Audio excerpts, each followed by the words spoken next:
おはようございます。今日もちょっとメモ取りながらやらしてください。今日は G2 ベスト8を見合わせてて、G2 と BDS。でも2マップしかないんで、この試合。もしかするとダークゼロと G2 も見るかもしれん。フェーズ1のね。G2 マジ強かったからな。いつも通り飛ばしていきますんで、よろしくお願いします。この辺いきますか。お、ひまきわさんおはようございます。Pretty extended hold over there in shop for G2 as BDS start to make their approach into the building. Geekay is going to dismantle at least some of this setup going into the top floor. That's going to allow some of the rest of his players to send in that flurry of grenades, Zofia charges, whatever they might need to do to systematically break this down. Oh, a little bit of damage from Alem's. Quite an aggressive peak here. Aggressive play from G2. このサイクロプススキン好きだよ。The Prodigy is getting quite aggressive. Looking お、ひじきさんおはようございます。いや、あれもこの当たり方がマジでこのメジャーほんとすごかったよ。And in the first round, he's already made good on that promise. Yeah, with that castle barricade staying up inside a shot, the double door one, Alamau is so safe inside there to go and take all his gunfights, all the ones that he's comfortable with. Uno on the other side is going to support him over in the Psycho position of Irony, but never mind, he pulls off this for now. Can't quite land the shots just yet, but Leaky back, he might have a cutoff here. まあ G2 も手応えとしてはちょっと前目に今大会当たった方がいいかもねみたいなのあったかもしれないね。このカバーえぐい。Once again, he dons this G2 jersey, and once again he finds himself on a stage representing one of the most esteemed teams. ああ、でもあれは確かにプレイってこんな感じだよね。わかる。チーム1の時こんな感じだったよね。逆に G2 の時はやっぱりいろんなバランス取らないといけなくなって、インビ優勝した時もここまでじゃなかった。やっぱウーノ入ってくれたんで、だいぶそのあたりのバランサー的な役割はウーノがやってくれるみたいな感じだったかもしれない。全然建物に入らしてない。強すぎだな。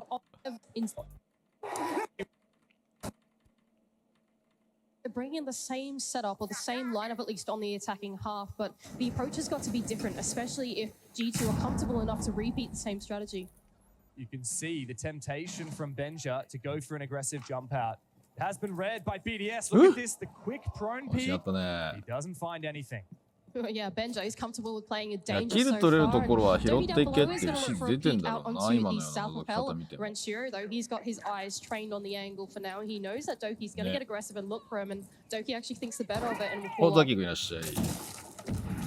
G2 set the tempo in the first round with their aggressive peaks. And now they look to make 今日 BDS 6時に起きてさ、 make that first move. テストサーバーの Quite 動画 like 撮ろう this と思って caution たら from さ、 BDS on the other side. They haven't gone テス to トサーバーの try and AI のや contest つ or が drop the red もう hatch 使 super えなくなっ early ちゃ on. っ They're てさ、 just waiting to 調 see 整 if 中 they に can 今な pull っ a ちゃっ reaction from G2, and this might be て、 the 撮 one ろ they're うと思 looking ってた for. 動画が撮れず、 And indeed, そ you の are 後シージやろう correct. と思って、久しぶりにラグでもやるかと思ったんだけど、全然マッチングせず、 Two players trained on that garage 結局 position, バロ even の with the デスマッ impact, チ、チームデスマッ it's チ not して。 enough to stave off あー、 the 風 big ちょっ take と今 in 流行 favor ってるから of 気を the つけた方がいい French. よ。 And that's the opening that 俺 they の want. 会社 There も goes Alamau 平 ripping 日 out 行 a ってる会社 secret もめちゃめちゃ doesn't 流行って connect. る。 Virtue shot through, and みんな Alamau's 体調悪い SMG っつ will って。 connect as 風邪なの well. かどうかわかんない。Leaky fact from down below will at least いや、マジでエントリーさせてくんないね。 but is it enough? Renshiro can claim one back. And Leakafak a second. This is お、よ not く耐え just たよ。 back into the realm of possibility, but it is back into the realm of probability for BDS. A numbers advantage. エルズさんおはようございます。フーディさんおはようございます。インフル今流行ってんだ。 Oh, we'll see. He's looking in for the backstab. Oh, but does he know? Alamau's down below and could look to flank his flank. なんかでも誰かがお子さんがインフルだったみたいなの見たな。 But he might find one. いや、バーチュ。うわ、バーチュ。いや、これちょっと。マップ1、 With it all to do ラウンド2、 against the Aussie and バ the ーチュ。 Brazilians. 1分弱ぐらい。 Fight up on the main stage with the ward and the Aussie. By the time. Impact for a fiery. バーチュさん、相変わらず男前やな、プレーも。 into the first floor of kitchen, but instead インフルで学級閉鎖とか言ってるらしい。でもなんかコロナの影響でさ、その免疫力が一時的に人間下がってるって説あるよね。この間人生初のインフルでぶっ倒れました。ジョニー・ライデスはいくつなの？俺も人生で3回くらいはインフル引っかかったぞ。まあでも40中盤過ぎて3回しかかかってないって、まあまあそれなりか。そんなに多くないか。Not a whole lot of resistance from 人生 G2 で on 3 top 回 floor, ぐ just a らい。little bit of it, and it's up to BDS now to pick it apart. マスクして電車乗ろう。まあ基本的に電車乗ること少ないんだけど最近。原付で移動してるから。So that they can then find the opening pick by punishing early plays, but a C4 goes amiss. However, Alamau jumps straight up his balcony and takes down Kafe. Careful for the claymore, he finds one back. 戻れるのえぐいよな。There's no trade for BDS. I'm pretty shocked they didn't trade that one. BDS, they now have the territory over inside a shop. Need to translate it, but there goes the Lems repelling in, can take down Virtue. いや、ここでもさ、下に2枚って分かったかもしれないから、一気に詰めたのでかい。They've got this map control as well, stealing away that entire top floor from G2. シャイコってさ、突き上げもうまいけど、平面のフラグうまいじゃん。案外シャイコってさ、突き上げの時代が来ると、逆に防衛側でデス率低くなって、案外新しい新シーズンのフラグの方がいいかもしれない説ある。まあ、突き上げうまいんだけどね。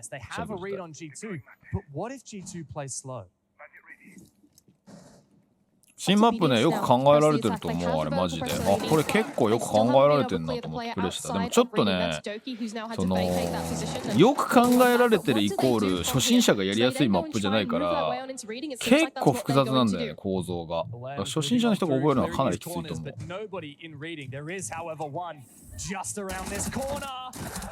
いやー、これいいカバーだよな。さすがブリーです。ナチコさんおはようございます。シルバーさんもおはようございます。BDS は今シーズン考えるんじゃない？フランスの選手、うまい選手多いからね。ウルブズもしっかり。いいロックや。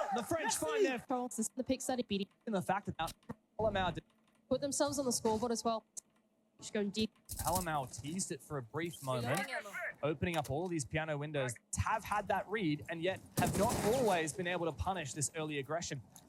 俺ね、1回の方が守りやすいと思う。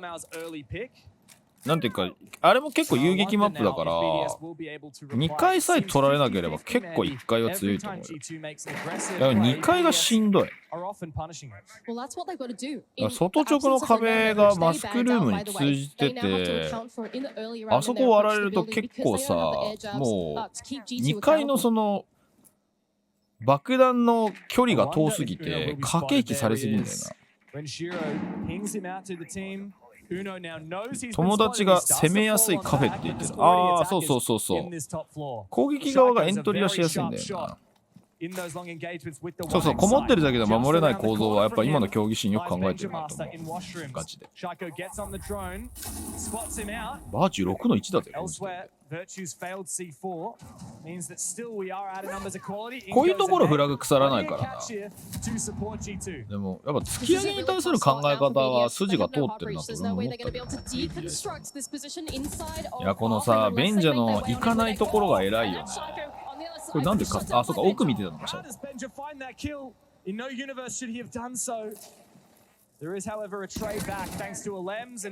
や、このハレマのさ、ジェミに壊す嫌がらせえぐいよ。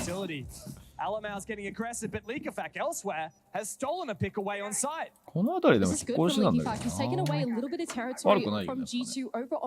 First, or sorry, it's the second floor, but here goes Alamau rounding the corner onto a Lems, but he can take him down. 6ミジャー見ながら戦国時代に戻ってこもってないし、触ってない。俺はもうメジャー期間触ってなかったから、昨日久しぶりにやったらめちゃくちゃ下手に。Taking down Kafe and putting BDS once again on the back foot. いや、だから突き上げ廃止するからあそこまで思い切って床を抜けるようにした説はある。新マップ。正直なところ。俺もなんか突き上げは結構やっぱりシージのさ最大限の魅力だから微妙だなと思ってたんだけど、なんかそもそもできてたのがやっぱおかしいよね、ゲームシステム的にと思わなくても。確かになんかその防ぐ手立てがないんだよ。一回キープしとかないといけないっていう。それが一つ魅力ではあるんだよ。信長面白いでしょ。ちょっと俺来週から信長配信復活するわ。結局長宗壁で一生懸命練習してるんだけど、解決の糸口がつかめないからみんなと共にやる練習配信するわ。長宗壁の野望マジで長宗壁むずい。オペレーター調整はむずいと思うよ。もうリワークが必要になってるレベルが結構いるからさ。BB とかもフラグ持たせたとしてももうあれちょっと限界だと思うぞ。こういうアビリティ。まあちょっと新シーズン来たらやるけど。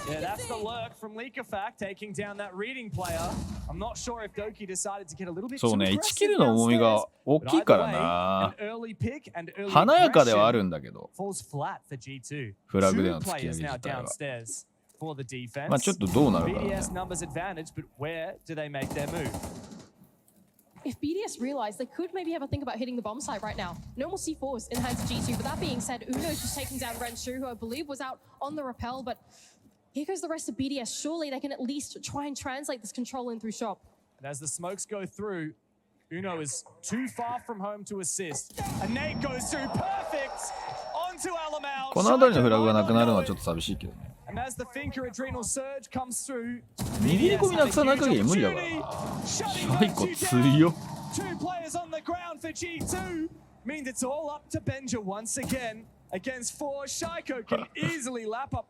もうちょっとな明確だとショートにしたかった。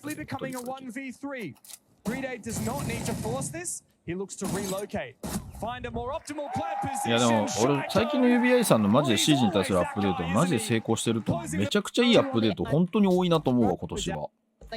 UBI さんの本気を見たね。ガチで。本当にいいアップデートが多いと思う。今日本当に動画化したかったのはさ、ターゲットドリルとあと AI のやつ動画化しようと思ってターゲットドリルは撮影したんだけどさ、 AI がさ今なんかテストサーバーでできなくなっちゃって一時的に。いやその2つも結構神モードなんだよな。Against the Valkyrie, isn't it? However, Doki spots it and protects his Valkyrie cameras for a little bit longer. Alems has just hacked one default camera, but I wouldn't be surprised if G2. まあでも e スポーツとしての華やかさはちょっと減るよね。やっぱりグレードの突き上げなくなると。グ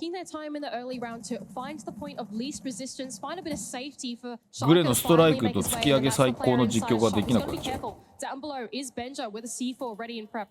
ダメージ量を下げて即死とかなくすのダメだったのかなと思ってます。あ、それね EA さんの翻訳のページ読んだ方がいいよ。それも試したって書いてある。けど結局その防衛側が何もできずに反撃の選択肢取れずにダメージ減らされるとか全然解決になってないからやめたって書いてあった。おアニパニシーおはようございます。ジュンさんもいらっしゃい。これ見せてるのベンチャーパフォーマンスあんまり良くなかったな。試合によっては活躍してたけど。Does, but only barely, Mandy. A single player in advantage, and Shaiko's coming for the backstab. He can't let it. いや、ここバーチュー負けないのが強すぎる。で、カバちゃんと寄せるんだよな、G2な。A 4-2 split. Follow the boys with a better team on Kafe, with the best team in Kafe. で、この謎のゲーム中途中インタビューコンテンツ。As the sample size increases, we expect that to change. カバーの速さ、ベン・ジョンソン並み。何それ。ベン・ジョンソンを知ってる世代がもういねえだろ。ドーピングな。天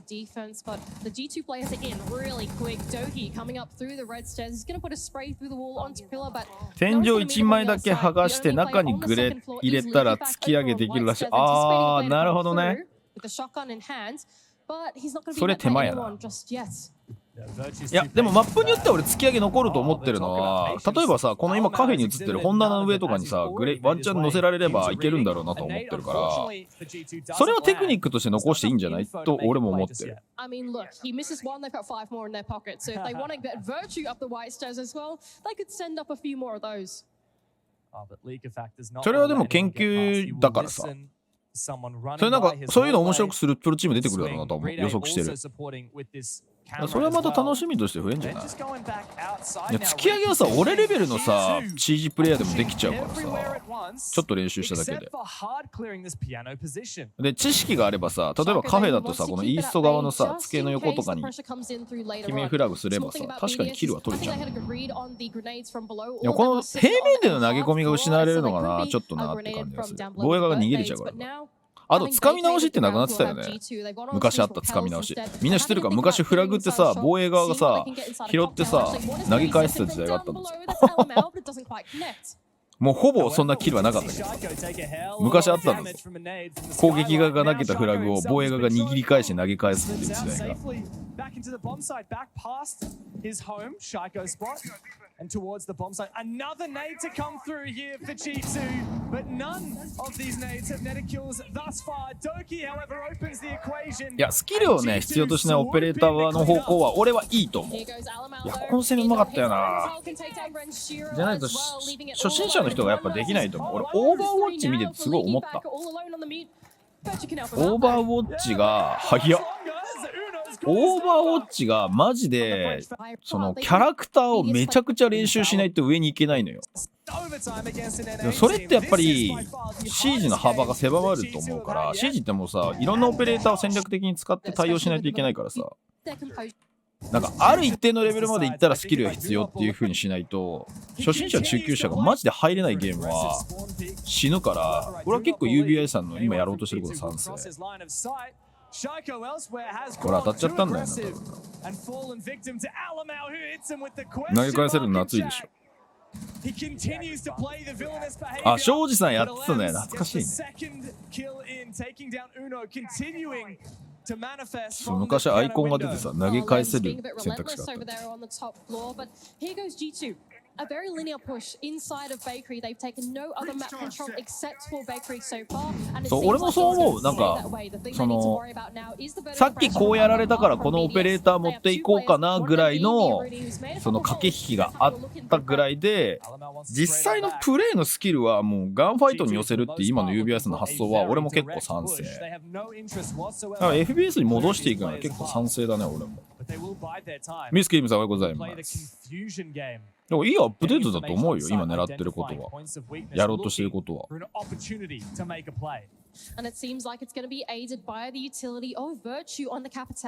あマーベリックとかはちょっとしょうがないと思うんだけどさ、こういうアビリティ上ね。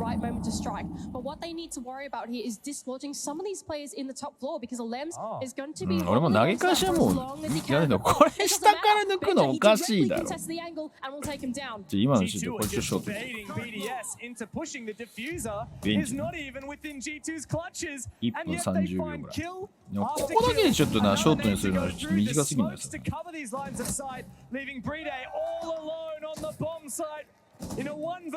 全部下から抜いてたよね今思うと。いや圧倒的だな。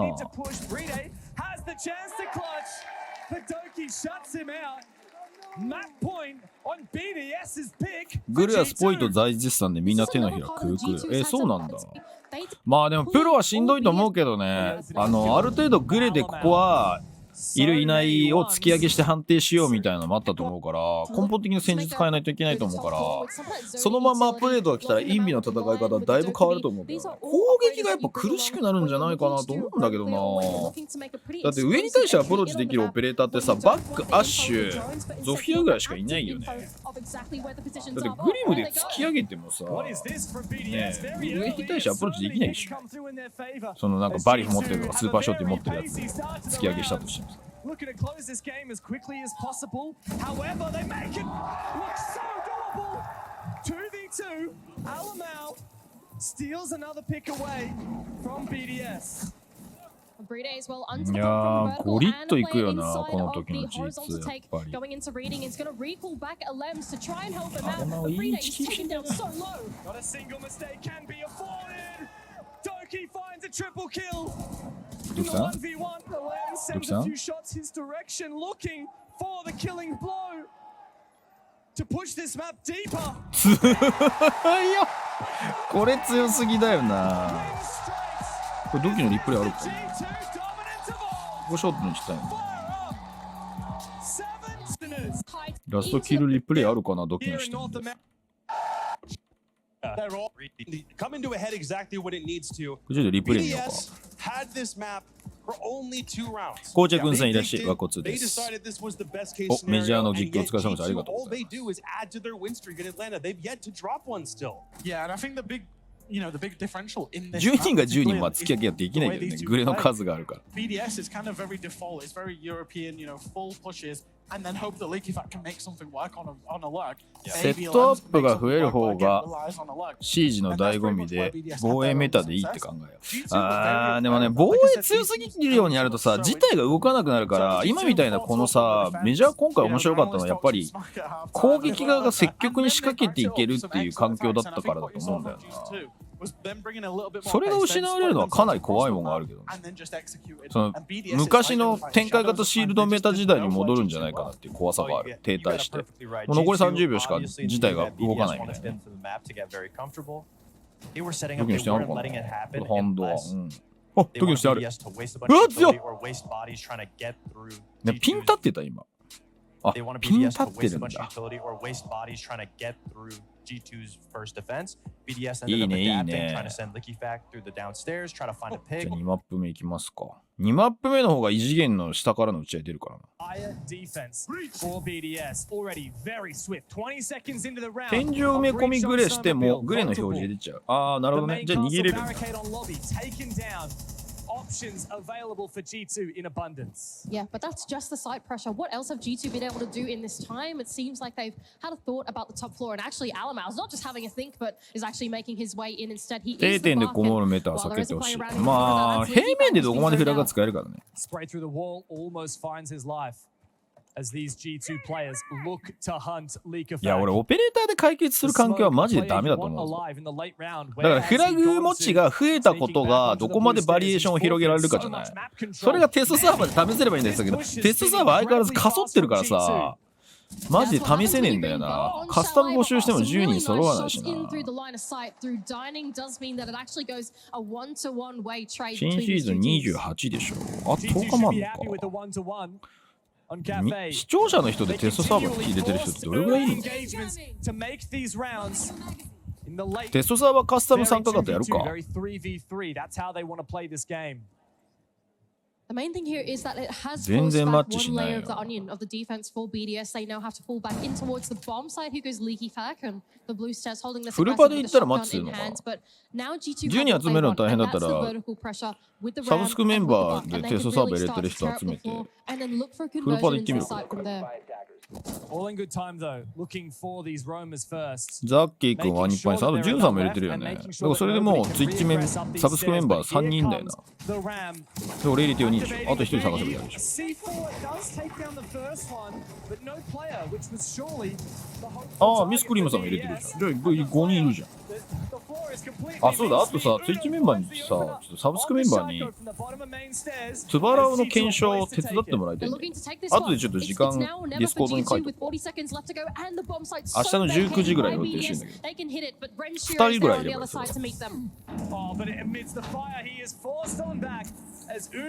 れ。動画がマジでさ、テストサーバーの動画がマジではかどらん、今回。And now a retake is forced by BDS, and the numbers are quality. As Uno jumps straight back outside, he amounts a very solid post-plan position. Virtue to clean up Brede, and this feels, if anything, a formality. BDS look to stick it. これ入んなかったんだよね。This in time, Renshiro, you can't be getting away with this. これで結構 BDS 息吹き返したかなと思ったんだけどな。リケも気合入ってる。いや、こういう運拾っていくのマジで今回のメジャー大事だったからな。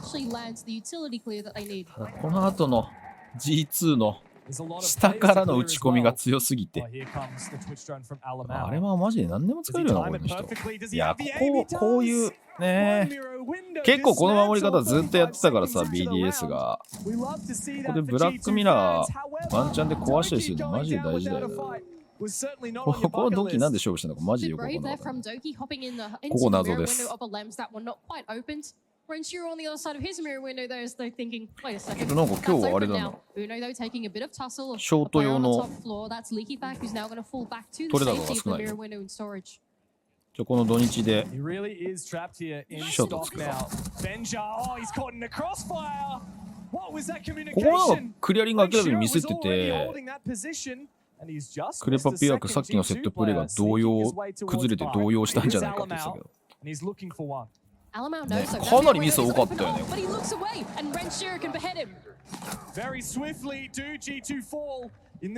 ミスが3回ぐらい重なってるかな、このシーン。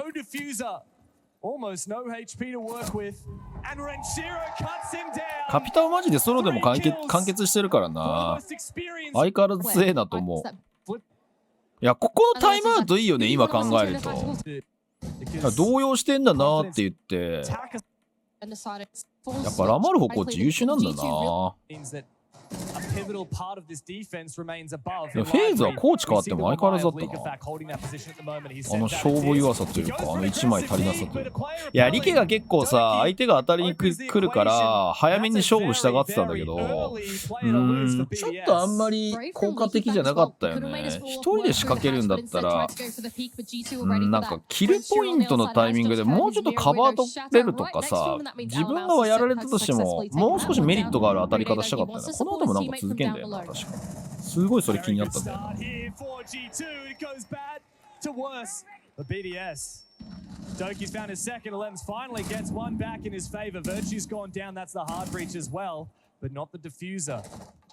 最近ソリスお気に入りなんだよな。ソロで使っててもマジ強えなと。いやー、サイコさんの反応速度も腕見えてたら確実に頭打ち込んでるもんな。リンネナさんおはようございます。そうなんだよ。フェイズ強いのは間違いないけど、ベスト4以上にいけるイメージがないんだよ。グランドファイナルいけるイメージがない。いや、ベンジャム結構微妙だったね。試合によっては本当に活躍してたけど、調子崩してるようにしか見えなかった。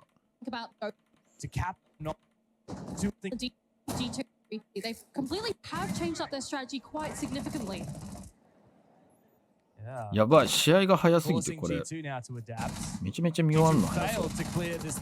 これ終わったらさ、一回休憩してアサシンクリードやろうと思ってたけどさ、思った以上に早く終わるかもしれない。まあでもこの後ちょっとダークゼロと実に見直したいなと、フェーズなの。2マップでも分かってた。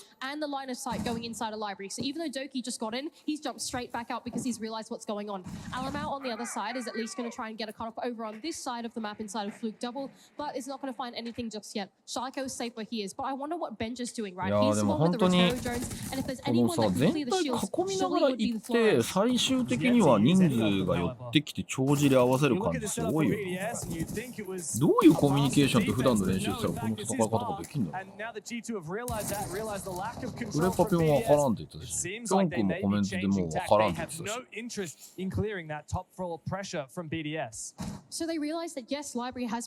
新シーズンの話に戻りますが、個人的に一番の神修正はスタンダードのマッププロ調整。わかる。あれさ、俺イエーさんの記事読んでて気づいたんだけどさ、なんで今のシーズンね、大統領専用機とヨットがスタンダードに入ってるのかって話をちょっと触れてて、あ、なるほどなと思ったのが、補強壁を自動的に張らないといけないじゃん、クイックマッチって。それが難しかったんじゃないかっていうことを言ってて、あ、なるほどなと思ったんだよ。準備が間に合わなかったんだろうね。いや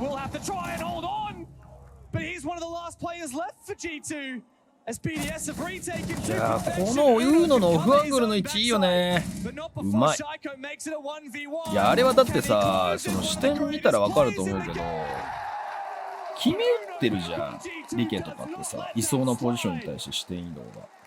And Uno was the じゃあこの Uno opportunity ここ maker 欲しい there な。 for G2 in the absence of the top floor control that they were in. Jump in through the ウーノの視点でリプレイないか We're な。 talking about on the こ desk. こでしょ When you have a Ora. star-studded roster, the best fraggers of all of these 強 amazing い。 a star-studded roster, Round the the hole. best fraggers of all of these amazing teams of the past, and you put the 5 of them together on G2. What do you ウ get? ー You ノ get この試合マジで良かったよ the not look in through the top floor to start things out. And yes, とか see the パフォーマン rotation ス上が earlier, っ so て he きてる knows よ that there な、 is a bit of a G2 戻っ presence てか inside ら a。closet that's leaky back on the other side. なんか He's also ヒ in ロイッ support of ク his も teammate Shiko over inside 全 of 然パフォーマンス Mezzanine 良 as かった well. けど、 So やっぱ IGL やらないといけなか Alama's っ gotta be careful for his entry into た the building. し、 I love the 後ろの way ポイントを任されるから、やっぱキルにつながるシーンってそんなになかったけど、うまいなーっていうシーンはいくらかあったけどさ。いや、この G2 の戦い方ってどこが一番先鋒になるか分かんない戦い方でもあるからな。まあ、ドキとベンジャーとアレマが当たりやすいところにはいると思うし、その The 役割 death にな of っ his てると teammate, 思 he う。 wants to claim one back and he gets revenge onto Alamau. And now G2 will look to hunt him. Benja coming in from library. Doki on the opposite side of the map. They look to pinch together. いやでも俺さ、ヨットとかさ、やっぱも Shiko う has escaped G2's 大統領 clutches 専用 and 機、 fallen まあ、 back ヨ to ットは side. 100歩 It's 譲 a っていい great と time し sync. て、 Not only that, but he's also 大 taken 統 down 領 the 専用 buff. 機と So かもう one 捨て of て the いいと two 思うけ of ど the ね。 vertical operators that G2 実 had 際なんかテロ previously ハン when ト they 削 went 除 into になる this じゃ attack. ん。 They only have the round 捨 now て of 始めてる Virtue と to 思うけ rely ど on ね、 full ユビア vertical さん。 control. さすがに Now I think that's enough. It probably should be with 3 Mars テロハ rovers ン on ト the マジ ground. でデ Surely バ he ッグが can 大 sample 変だっ enough て of ず the ーっ floor. と昔から言って But たか he's ら on the な。 other side of the 2 map. 年ぐらい前の G2 イン are タビュ dialing ー it でずっ back と言 right ってた now から。 through the mid round, setting up the flank drones, ついに making お sure 別 that れに they な are ったから safe in the top 2 floors for now. This feels でも slow. 俺テロハントなくなってネガティブな声あったけど、実際にやってみるとマジでいらんなと思ったってさ。 G2 have not yet confirmed it. As they look to get this vertical play going, losing 専用機何が面白いのあれ。もう戦術が成り立たんわ。どう考えても。防衛ポイント的に。でもあれ昔俺ら始めた頃ランクやってたんだよな、あのマップで。懐かしいわ。ランクやってたんだよな。この車線いいよね。素晴らしい車線。あの鋭角で見られたら絶対に防衛側としては警戒できないよな。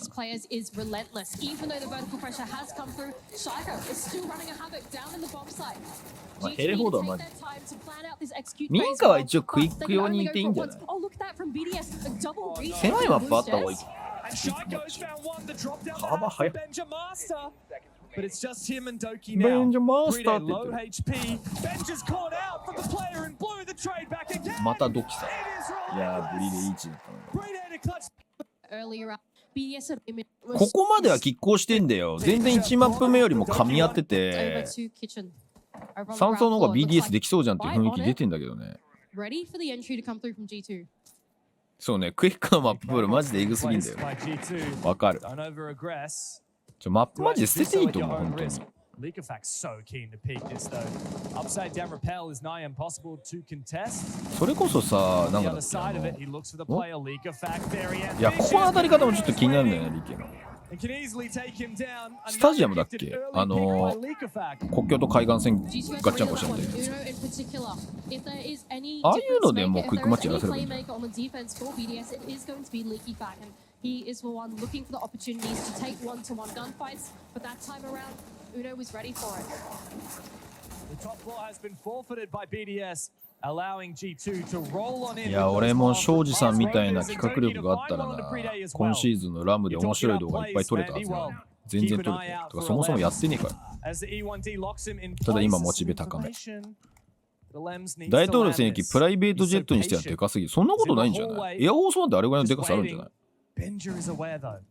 サーバールームとかあるらしいよ。 He's been エア able ホー to スなん afford て。 himself a little bit more room, wiggle room inside the bomb site to send out one more C4 in through the vertical now. These Mars rovers, they can only claim so much of the floor, and so Alamau's going to have to come in supplementary むしろ soft ちっちゃい a little bit more かもしれ and ない。 make sure that the 大 players 統 on 領 the bomb site are well and 大 truly 統領 dislodged. 専用 But 機っていう Alems is カテゴ making リ his ー。 move. He still hasn't been dealt with. There's a drone, but it's not lit up.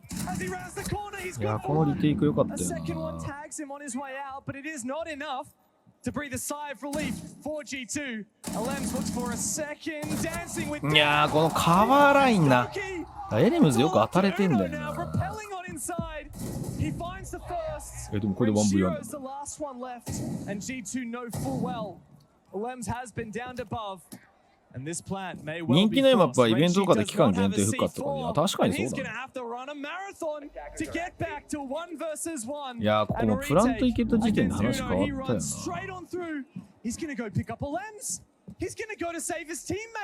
There's barely any time for this, Mandy. Oh, Uno's got it though. He's gone up to the top floor as well. He's had to think, So okay, you the have to vertical look up pressure the is there bar from him, and he wants to make use of that territory as well. Elems is definitely going to bleed on out here. There's no way. But Brochure is just around the corner. Are they going to meet each other? いや、ここうのうまいよな。 Fortune favors the この brave, 絶 and 望 when 的だもん Shiro な。 made ちゃんと such ス a タンも brave 入れて play, 時間か I ける think し。 he may have made the wrong でも時 play 間ないんだよ as ね、 he これで。 desperately looks around the corner. He does a bit of damage. Uno is gonna get him. G2 is gonna steal いや、このウーノのうなずき、マジでえぐいな。かっこよすぎる。 Cool, calm, collected, and closing the half, even on the scoreboard. And where the refuse complete that Uno. Time this too near. Dangerous button in lower levels of あれ、スタンダード今高層ビルないんだっけ？ go to that world class level of Rainbow Six. Only daring teams take this top floor bomb site. G2, well, they're one of the most いや、 daring これで teams you can 3-3に find. 持ち込んだのは Rainbow かなり snuck でか his いよ way な。 inside. No ウー grenades ノ on の the クラッチだ Yana. もんな。今のショ So ート no にしづ vertical れえな。 capability, but he does have potential to cause havoc. That being said, two of his teammates do have grenades. Finka being gifted her set at the moment is going to send some in through the floor. That's Shiko to try and burn one onto the position inside of Mezzanine. Wow. Doesn't connect quite onto Alamal though. It takes a little bit of Smashi attention, Sugi-kyun. but not down. Oh, that was leaky back in through the vertical. He lands a couple shots onto ここの Virtue as well. さ、フェンリルのおけ Put つ some 硬く down ない in return, お but けつ doesn't 硬 quite 尾だよ connect ね。 them. It's a devilish dance for そうなん BDS. だ。高層ビルって今ないんだ。これ全然気になってな Not かっ with た。 any substantial control as Shiko finally takes down Alamau. With that, should まあ he ス get タン the ダードのマップやっぱランクに合わせてほしい。 Mezzanine is clear, and he's free to jump inside. Doki is still prevalent on this roam, and this drone has also been spotted. He's going to make his way around and try and dodge that position. You can see that it's not lit up. He knows this is his い moment. やー、ここ足音完全に聞こえちゃったもん Olems な。 is gonna walk straight into Doki's waiting arms. やば、ソリスの良さ出てるよね。ドローンないから、一度クリアリングした領域に対して置きドローンない限り入りなしできるもんな。置きドローンあったらさすがに警戒すると思うけど、ドローン壊されるから。これきついよな。そうなんだよ。これもうリケがロックするしかないから、3枚で現地攻めないといけないっていうね。Well, they don't actually have any hard reach on their side. 2回なのがこれ功を奏してる。What are they going to do here? Are BDS? They need to 2 come 回 up で with あ a れ game ば。 plan to get themselves inside いやー、フェンリルやっぱタイミング外されるね。あの位置のフェンリルめちゃくちゃいいな。俺も使おうかな。いや、ここ2本でちゃんと車線置いてるのがいい。いやー、ここ熱かったな、カバー合戦。人数の寄せ方がやっぱりうまいよね。で、リケがここでサンルーム階段から上がってて、あとは最後下だっていう。あ、でもここか、これか。これな、ドキクラッチ。これさ、床やっぱ抜けてないのかな。これ完全の動機じゃないのかな。これさ、ここなんで分かったんだろう、ドキ。これすごくない？このドキのクラッチ絶対1個。これの流れ決まったよね。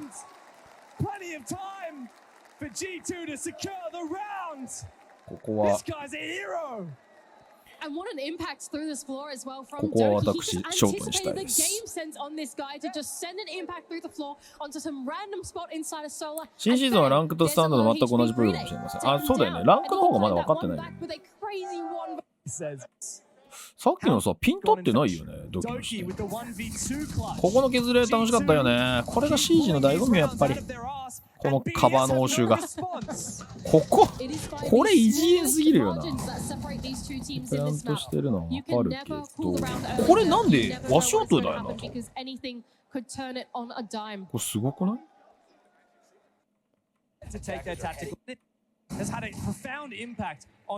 スタブラって何？何そのスマブラみたいなやつ。The bomb site this time around is over in dining and kitchen, and it does look like G2 have extended their way over in through the top floor, but not out too far inside of library. スタジアムブラボー。あ、スタジアムブラボーね。もう名前すら忘れてたな。スタジアムブラボー確か入ってる。バンされまくってる。サンルームのカメラ壊れてなかったか。ああ、それあるかもしれない。確かに。ピンは立ってなかったけど。いやなんかシャイクこの試合結構ミス多かったんだよね、今みたいな。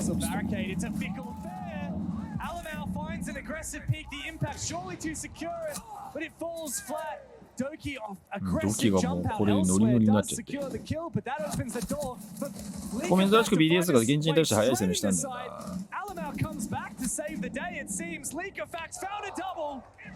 いや今のもさ、相手がカウンター来るってところにちゃんと決め打ちしながらキャラコンして移動してリロードタイミング狙ってんだよ。次に何しないといけないかっていうのが本当によくできてるよな、プロって。本当すごいと思う。やべ、これ見てるとちょっとこの後 CG したくなってきた。CG にするか。朝クリしようかなと思って。朝クリもクリアしちゃいたいからな。モーダーさんでいいのかな。ほら、ありがとうございます。今日早朝 CG しようと思ったら全然できなかった。クイックマッチすらマッチングしなかった。さすがに朝早すぎて。7時、8時台。で、結果、バロラントのチームデスマッチをやる。で、さらになんか、ランク指定から、APEX のランクでもしようかなと思って、APEX 全然ダウンロードしてなくて、3ヶ月やったなと。一応ダウンロードしようと思って。ダウンロードした。いや、BDS ちゃんと情報取れてんだよね。ピンクソ立ってるよ。ちゃんとカバー入るんだよな。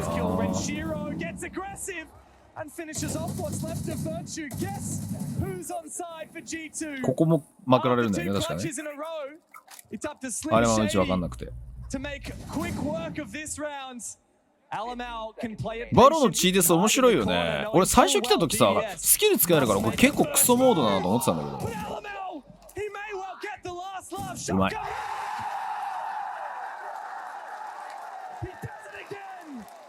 ここもいいよ。あれも。And Alamau can take care of business. In the dying seconds of the round, BDS looked to pivot over in the top floor, but they forgot that Alamau could run havoc on the bomb site. And with the absence of 新シーズンのスタンダードは今のランクのマッププールのスタブラの代わりにライヤーが入ってる。お、マジか。リアーでいいんだっけ、ちょっと読み方わかんない。英語勉強しないと俺も。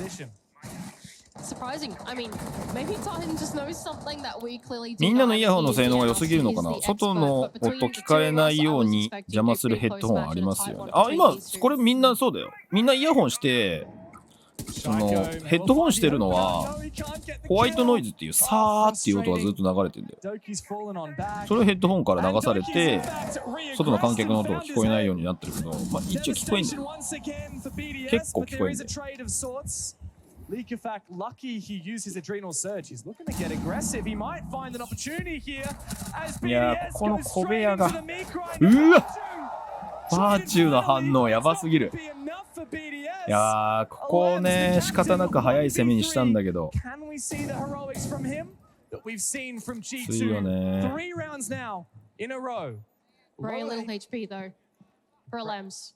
いやもうこの先に行けないんだよ。小部屋がさマジで行けなかったのがきつかったよね。いやでもこれ音聞いてるよな。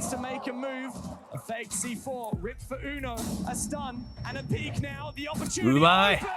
このウーノのここもちょっとここに来ても連発でショート候補で。これウーノの視点ないかな。まあまあ聞こえる場所によっては。ああ、タイムアウト入っちゃったか。リプレイ出るかな。あ、出てた。ウーノの最後の視点欲しいな。あった。これよこれ。マジでダンスしてるみたい。美しいキャラコントロール。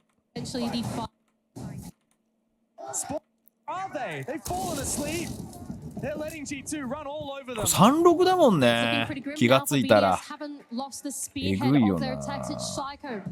The entry player that's been oh so consistent for them that has been taken down now twice by Doki, who's been absolutely the bane of this game.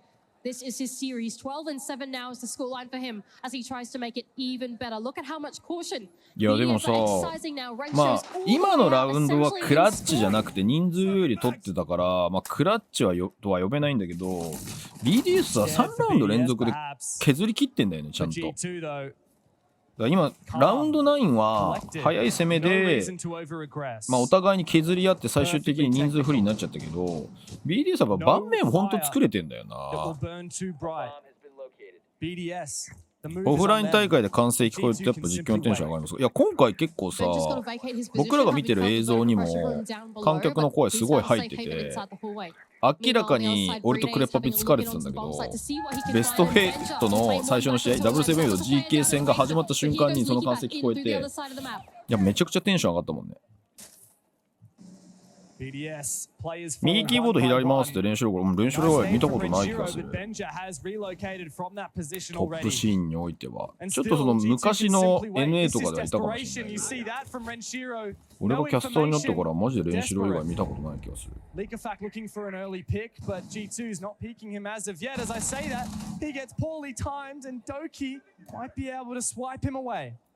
Great discipline here from G2. The only person looking for い a や peek もう has 完 been 全に Doki, 心 but here's 折れちゃ Renshi った on よ his な。 entry in. A really nice stuff there from Likiback, from Renshi, and from Bride. All three players have lit the spark for BDS and have brought it 動 back. き待ちしてんだよなこの辺りね。いやここちょっとアプローチ変えてんだよね。動き待ちにして味方のロックに入ってくる瞬間をずっとみんなで待ち続けた、ね。いやこのベンチャーで決め打ちもえぐいけど、ね、いやうまいね。でも今のリーンで一瞬スタン避けたね。うますぎ。He's looking for it, but BDS are not giving it to him. And so he will wait. いや全然これねフロスだとありそうだもんな。He has the information on Renshiro. He looks to get aggressive. Renshi's ready. いや奥まではいけないよな。さすがに。As of yet from BDS, they will not give him an opportunity. さすがにな。さすがに3度目の正直とはならんかった。3度目の正直は2度あることは3度あるにならんかった。Done. In fact, ever. And it looks like making sure フェー it's ズ not 2 safe ね。 to traverse in through the map on a sweep. フェーズ2は6マップ確定だったからな。でもまあテンポよく運営さんがやってくれたから本当にそれが救いだった。逆にフェーズ1の方がフェーズ1のダメージが残ってたのがでかかったかもしれない。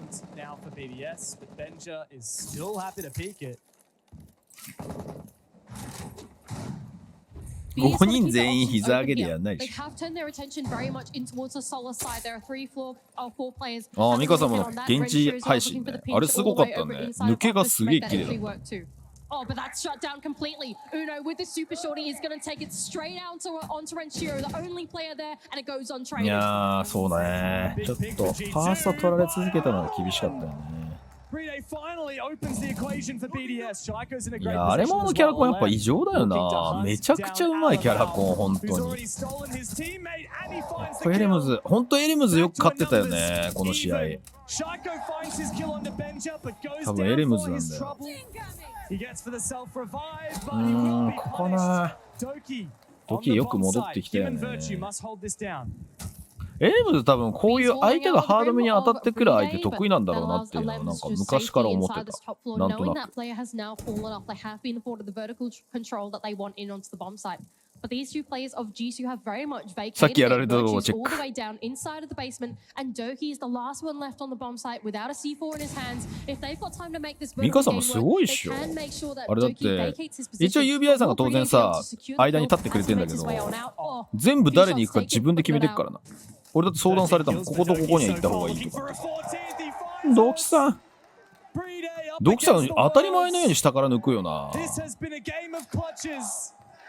But so frequently, it's G2, the name on our lips. Tough spot now for Bride. He's going to be met by the resistance on the other side. ここキル取れてればな。もうなんでかキル取れてないんだよ。G2 hold firm on this crossfire. 多分あれなんだろうな。ズキンなのかな。うまい。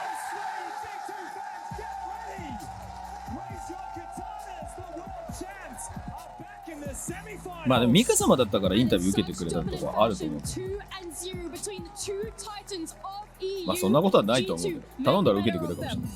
やっぱ女性の方がインタビューした方が俺は受けがいいというか、物事はスムーズに進むと信じてる。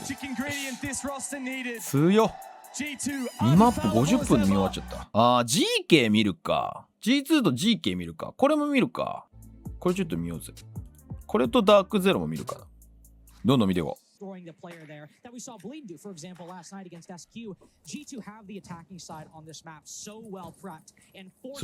と G2 がG2 になってる。Geekay と G2 ね。Geekay と G2 になってる。美咲さん、フォローありがとうございます。俺最近高層ビル見るの好きなんだよな。見てておもろいわ。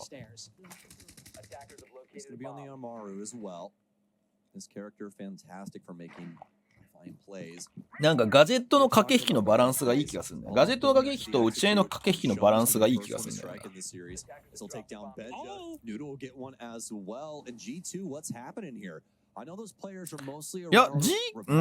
ューリーよりもブリード高いかっていうと、やってることはヒューリーの方が戦術的におもろいとは思うけど、成績見るとやっぱブリードの方が上じゃない？でもブリードと Geekay 比べたら頭1個か2個は違うと思う。Geekay の方が上だと思う。なんかコンセプトが違うんだよね。なんかブリードってなんで俺の評価が低いかっていうと、なんかそんな新しいシージやってるわけじゃなくて、まあどっちかというとバータスプロに近い感じ。このマップの攻め方これやるとしんどいでしょみたいなところをやり続けて、それぞれタードとやっぱりリープスが強いみたいな。まあホーベが一番強いんだけどね、本当は。ホーベがマジでうまい。だからなんかチームとしてあんまり見るべきところがないなっていう印象がずっとブリードはやっぱ続いてて、このメジャーもそんなに変わんなかった。だから俺ベスト8はいけないだろうなと思ってたもん、ずっと。フェーズ2はいけたとしてもとは思ってたけど。コゾビルおもろいな。うわ強っ、ここだな。VSG。ここちょっとピックアップしラウンドは45秒ぐらい。アレマオの2キル。アレマオやっぱ強えな。今シーズンまるまる良くなかったベンジャー。今大会はなんか試合によっては、例えばそのスカーズ戦とか活躍してたと思うんだけど、総評するとやっぱインビの時ほど全然強くなかった。なんか強いなっていうシーンがないんだよね、ガチで。ほぼ皆無だった。いい勝負。ここ守ってんだよな。マジでリーダーがユニフォーム着てないのおもろいよな。Great decision here too is this is going to be team karaoke and this is one of Osa's best sites on this map, especially if you can try and get her around black stairs. いやなんか CAG 戦見てブリード限界だなと思っちゃったんだよな。ただ BO1 強いのやっぱり BO1 はマジでうめえと思う。インビまでは変えない気するけどな、ベンジャー。ワンチャンヌードルとかに声かかるかもしれないけど。まあでもね、ヌードルは結構人間性的にやべえやつなんじゃないかっていう風に見てるからさ。だからなんか EU リーグで他のチーム探しきれなかったんじゃないかと勝手に思ってる。まあでもインタビュー聞いてる限りそこまでやべえやつじゃないなって思ったんだけど。エレムズもティーム T シャツ着てなかった。エレムズなんかパーカー着てたんじゃない？寒かったでしょ。BDS パーカーがなかったからブラストパーカー着てたんじゃない？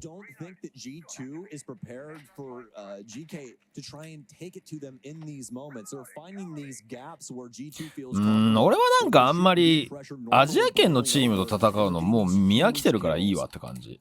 もうどんどん EU、NA、ブラジルと戦ってほしかった今回は。どんなにボロ負けしようが日本チームは。まあそういう意味では結構当たれたんじゃない？あ、でも CAG が全然当たれなかったか。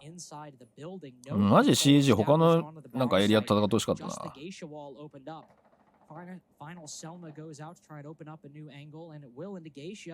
ああ、ヒロイックのスタッツ強い人か。確かにそれはあるかもしれないね。あれ誰だっけ、ヒロイックでキル取りまくってたやつ、今シーズン。名前忘れちゃった。なんだっけ名前。エース張ってた人。あれ連れてきた方がいいんじゃない？確かに。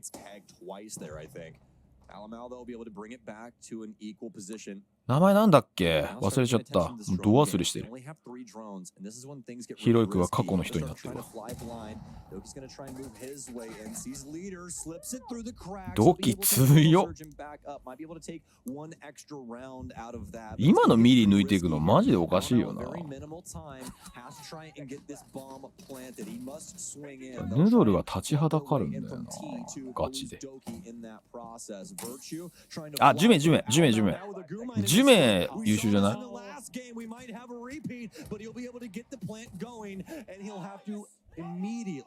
いや、今グーマインで結構あれしたな。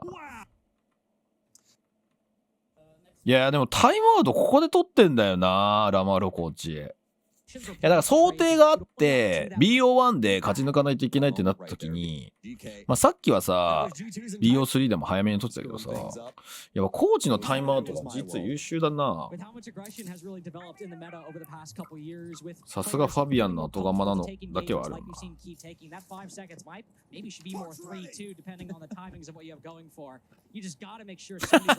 前に友津さんが実況でアレマウの名前連呼してたら、隣にいたうちの母がどうしてアレマーってずっと叫んでるのって聞かれたのがアレマウの最高のハイライトです。クソ面白いなそれ。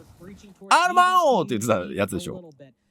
まあ確かに若干わからない人から聞くとアレマーに聞こえるよな。いやアレマーマジでよかったな。俺もアレマー大好きだわ。エイム強いだけじゃないもんね、本当に頭いいよね。 CGIQ マジで高いよね。あらゆることできるもんな。実はアナリストいるよ。なんかさっきインタビューでちらっと出てきたあの人アナリスト。あの人2人ぐらいいるはず。一応なんか名前出てるのは1人だけど。G2 のレベルのチームがね、アナリストつけてないってことはないと思いますね。さすがに。G2 はなんだかんだね、パワハラで CEO かなんかクビになったけど、やっぱビッグチームなんで組織がちゃんとしてるよね。いやでもタイムアウト取って立て直しやっぱうめえな。実結構アクション待ちしてるもんね。じわじわ攻めに変えてるもんな。前ピン立ってるけどいかない。いやすごいじわじわ攻めに切り替えてるよね。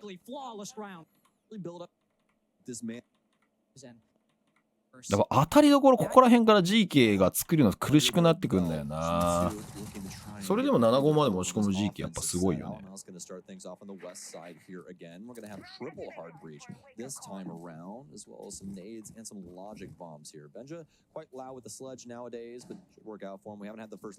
んかこうやって見てるとベンジャの視点移動ってなんか迷ってる感あるよね。フラフラフラってしてる。あ、ここのロッカーとか突き上げできそうじゃんね。新フラグ仕様でも。あーなんかね、ワニパニシに昨日教えてもらったんだけどさ、あれ昨日だっけ一昨日だっけ、ソニックスが取りたがってるらしいよ。 MNM ユズスかソロトフじゃねえかって言ってる。ガンナーが抜けるからさ。ソニックスの人員補強も熱いよね。そうね、CG はもうちょっと結局チビス君とアルクリ君入れても変わってないよね、本質は。ああやって世界大会で見ちゃうとバリエーションは広がったと思うけど、やっぱなんか根本のメンタリティが変わってないから、なんかで結局最後だってね、ブリード戦なんでその速攻行ったのって感じだったもんな。あんだけ丁寧にやれてたのに。下からカバーかうまいね。Again, the patience from Benja. He's been in that position for a minute and a half and finally finds his man. Another 5v3 established for G2. あー、アンビか。いやでもさ、俺ツイズとか結構好きだったけどね、ルミノシティの。なんかライス取るぐらいだったらツイズとか、あとワイルドカードの面々めちゃくちゃ良かったじゃん、新人として。ダークゼロなんでライス取ったんだろうなっていう、マジで謎なんだよな。いやマジで今シーズン NA は若手が面白かったよ。全体としては後々考えると競争力低かったなって感じするんだけど、チームの完成度としてはね、やっぱブラジル NA がすげえなと思ったんだけど、相変わらず。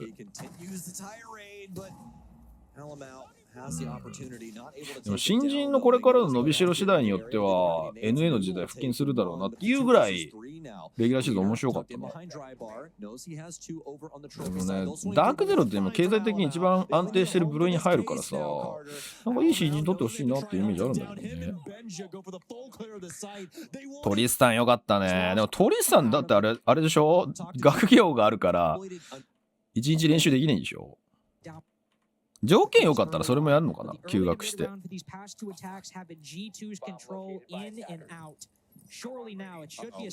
レメント2も始まるんだっけ。い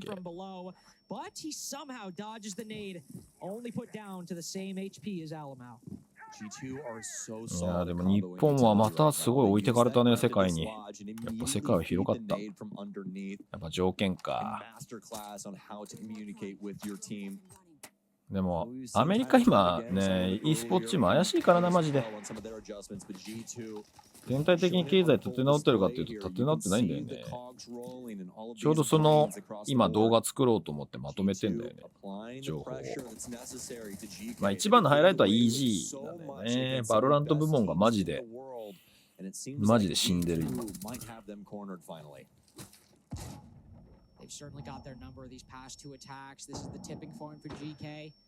ね、ミスター B は自分のチーム作りたいから無理じゃない。ドキマジでヘッドショットすごいよな。なんかこうミリでのさエイムの持っていき方がマジでうまいよね。俺最近自分のプレイしてて本当に大雑把なエイムしかできないなって悩んでる。マジで細かいエイムができる。いやこのリーダーのハイライト、いやリーダーさんのハイライト作りたいね、ショート。頭いいよな、リーダーも強いだけじゃなくてマジで頭がいい。ここもリーダーでしょ。だってこのトランクの裏に入り直したもんな。多勢に無勢すぎる、これは。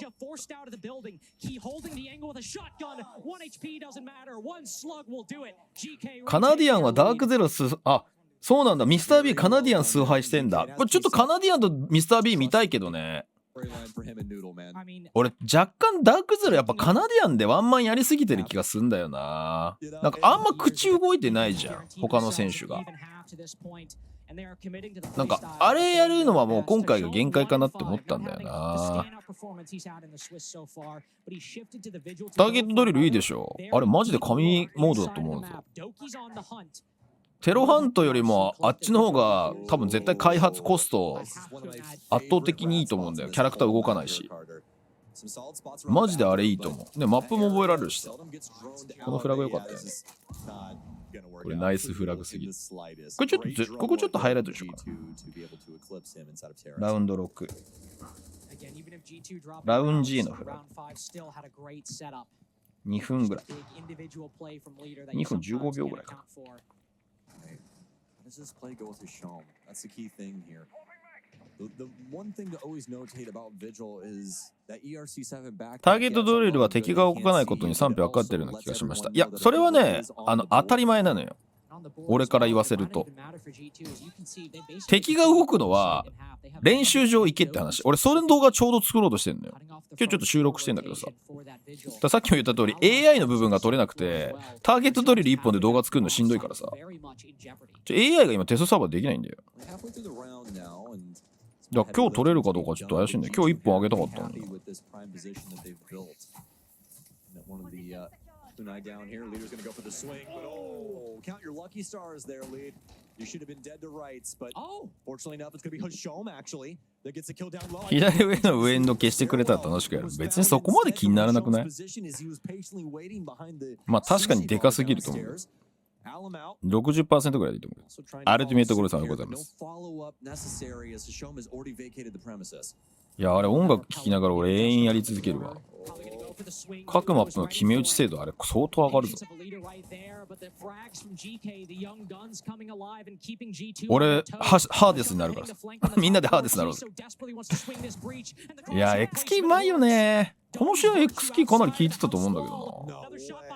でもなんか試合で波が多かった。Geekay がベスト4いけなかったのは結構その X キーだけじゃなくてトリックシュートもそうだったけど試合によって波が大きかったんだよね。ハシムもそう。このサウジ3人衆がさちょっと試合によって波が大きかったんだよな。やっぱニーダーとヌドルの安定感が際立ってたから逆にそう思っちゃうな。これ2-4でちゃんと折り返してるからね防衛すごいよな。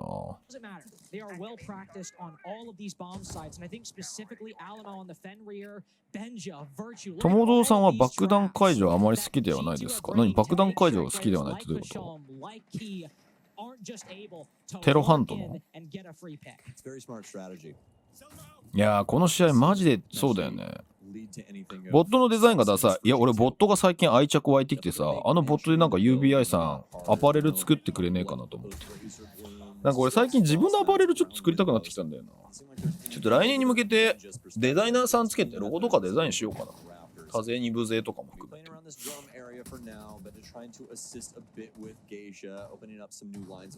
それずっとやりたいって思ってたんだけどマジでそのやってる余裕がなくてさメジャー終わっても今週やっと今日と明日で一息つけるけどお昼の仕事の方がさその世界大会の関係でちょっといろいろと融通してもらってたからさ今週いろいろとやらないといけなかったんで。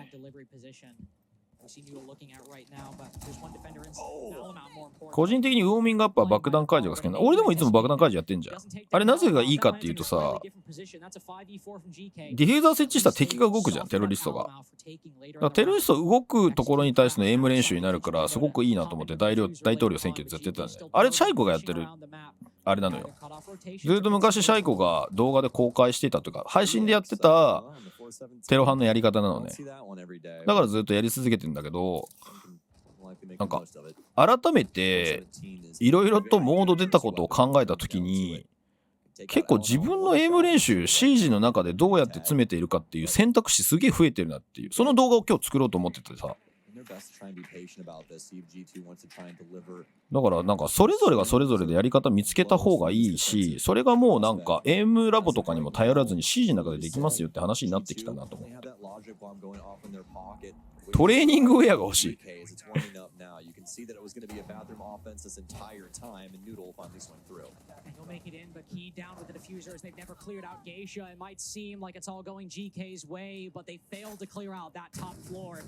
アクキーって何？ AI ジム街にいたら馬力抜きしてきてビビった。マジで？音鳴らしたらそうなるのかな。いや俺さでも AI のさその良さを語ろうっていうところのポイントなんですけどその何気なくさまあフラグちょっと使いたいな新しい仕様のと思ってこのベンジャーすごいな。このベンジャーちょっと入るしラウンド 7? リプレイベンジちょっと待ってだからなんとなくスレッジ取ったの。オペレーター限られてるじゃん。あ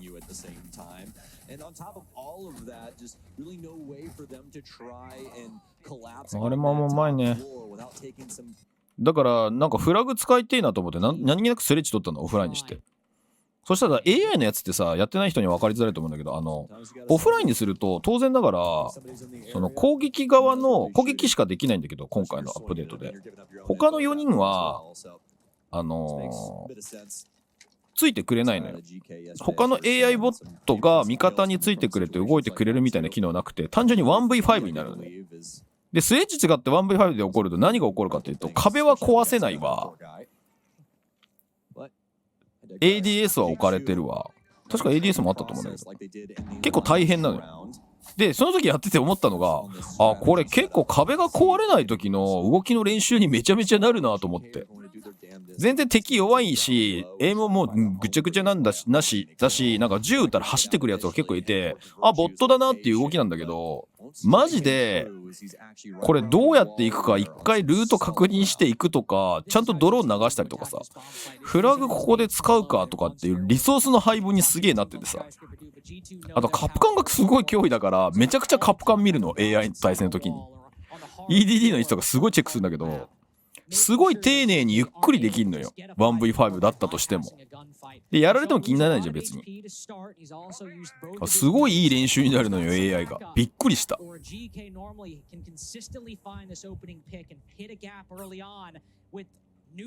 アクリルキーホルダーなんだ。Oh, especially after Doki goes down. I think Doki was trying to hold things down low, but Noodles slips through the cracks. Another frag grenade out. That could have been a いや、リコイル練習も練習場でいいんじゃねっていう気がしてきてる、俺は。なんかそれをみんな脳死してもうやらなくなっちゃって、テロハンしかできないから。選択肢狭いじゃん、テロハンだけだとやっぱりできることって。でもよくよく考えたら、ハーデスみたいな打ち合いにどうやって持っていくかってなった時に、マジで練習場とその新しく出てくるターゲットドリルと、あとはデスマッチ、この3つをやるべきなんじゃないかってことに気づいた。この間も配信でやったんだけどさ、デスマッチ意外にマッチングするんだよ。意外にマッチングした。あ、配信じゃねえか、あれプライベートやった。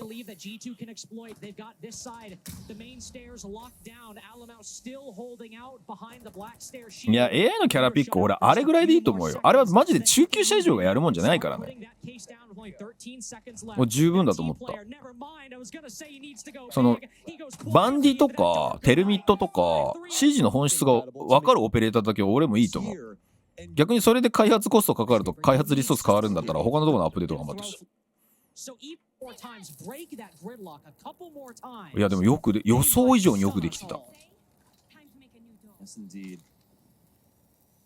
なんかボットあるだけでこんなにやりやすくなるんだな CG って思うぐらい俺は感動した。結構テストサーバーやって。ただなぜか今調整中でできなくなってる。悲しみが深い。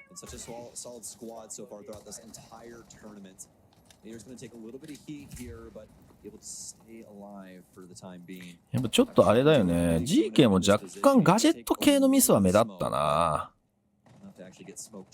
1マップに1回か2回ぐらいちょっとミスってんなっていうシーンが露骨にカメラに映ってんだよな。ここは単純に車線管理ミスだね。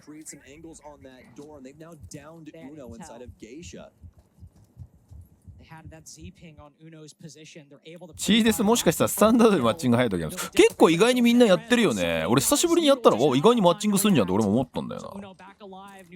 そうスタンダードのマッチングが今弱いんだよな。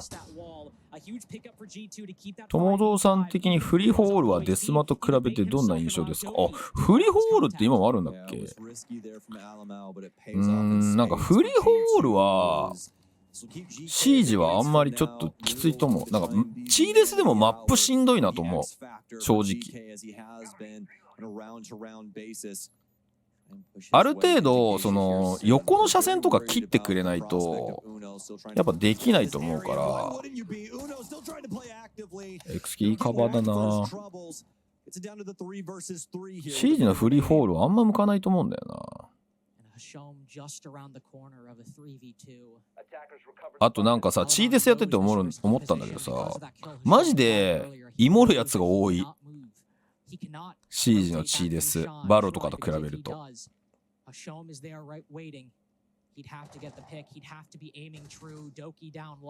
まあバロはそのデスマッチやっててもまあフリーホールだね。全然イモる人いないからさ、すげえ練習になるの。でもバルノのこの間デスマッチやったんだけどさ、めちゃくちゃ人減ってた。4人とか5人でやる羽目になってさ、まあ、夜中やってたからみんながどんどん放棄していってたまたまなっただけなのかもしれないんだけど、マジで練習にならなくなっちゃって、それでチーデスやろうと思ってチーデスやったらさ、めちゃくちゃためになったね。これベンジャー何キル ?1v3 か。ラウンド9 1v3 か。ベンジャ。いや、ベンジャいいね。ベンジャ防衛に入ってからやっぱ強いな。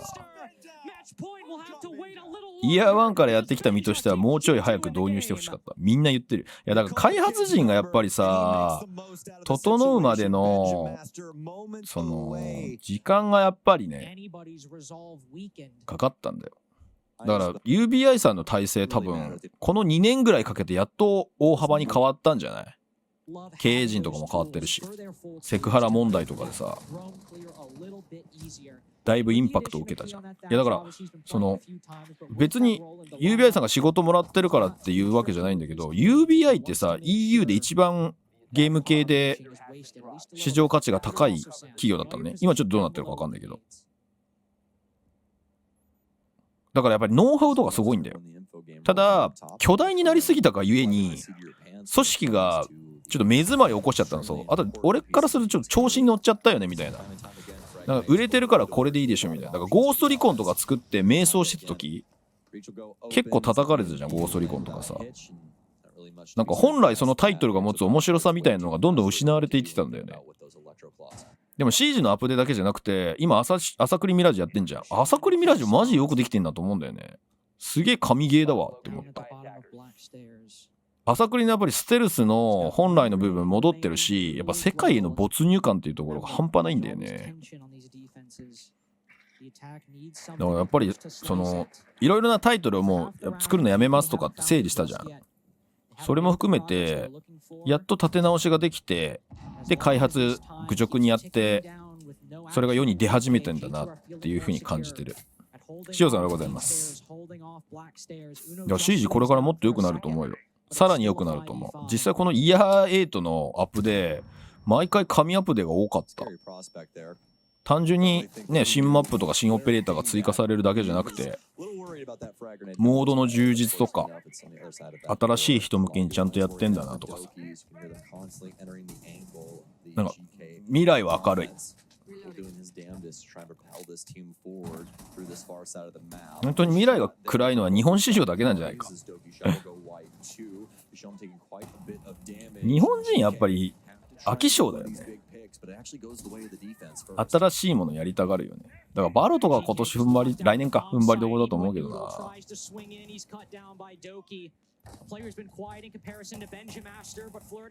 ああ、ダンコンピーク。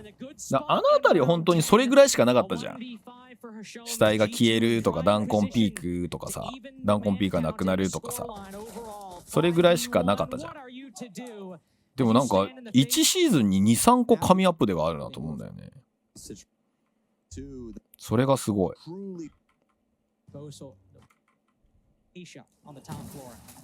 いいアップデー。あとその新オペ自体の調整もすごいいいと思うんだよな。シャーコさんおはようございます。500ビッツありがとうございます。ありがたし。リホス入っちゃったからキル数が分かんない。ミスティボーヤス、ミスティオボーヤさんおはようございます。よっしゃい。いややべえ、これ見てるとマジで CG やりたくなってきたな。今日朝クリやる予定だったけど CG やろうか。朝クリでもあとちょっとでクリアだと思うんだよな、あれな。この後 CG やろう。キ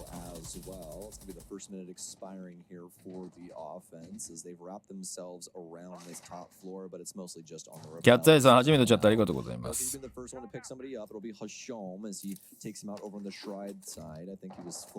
やってる人からすると思んないアップで、まあそう思うんだったらやめていいんじゃない？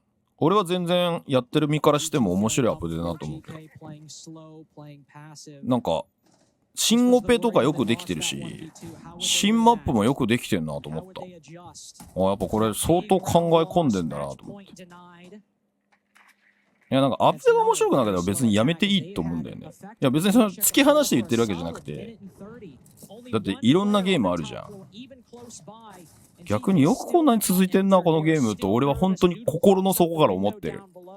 むしろさ、今までクソアップデだったタイミング、まあクソアップデとは言わないけど、年間のバトルパス払ったぐらいで3ヶ月に1回さ、ほぼ無料でアップデートしてくれてるわけでしょ。それは本当すごいなと思うのよ。でもアップデートが気に入らないんだったら俺全然やめていいんじゃないと思う。エーペックスもまだ続いてるし、バロあるし、カウンターストライクも2来たし、他に FPS それこそなんかね、対人戦の FPS じゃない FPS まで広げていったらさ、いろいろ面白そうなタイトル最近めちゃくちゃ出てるよね。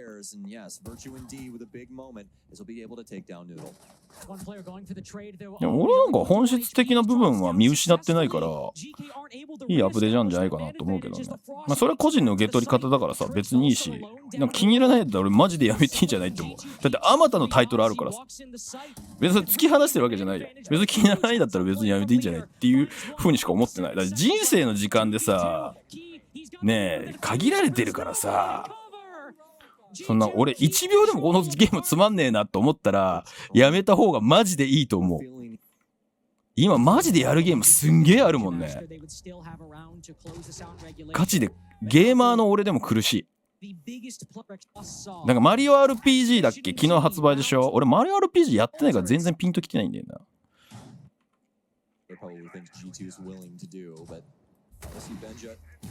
もう大変よだから。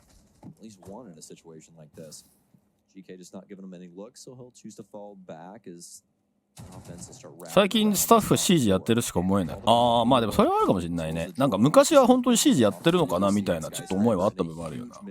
ここのベンジャーの当たり方うまいんだよな。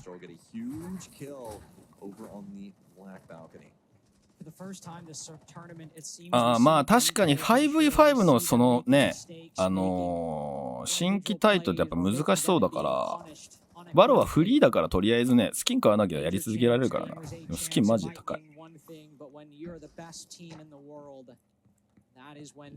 まあ CG はもうこのゲーム性は唯一無二だと思うけどね。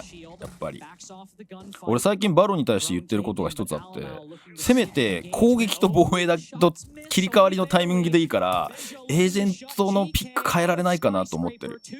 それだけでも随分変わると思ってるのになと思って。やっぱラウンドごとにオペレーターピック変えられるのが CG のすごい魅力だと思うんだよな。とりあえずハックとプロしかあったらランクシステムさっさとかで、いやそれはすごい思うね。でもまあでも間違えないでほしいのはハックしてるやつがクソ。そうマッチングシステム頑張れと俺も思う。マジでランクやる気が薄いっていうから今。うついよあれも。で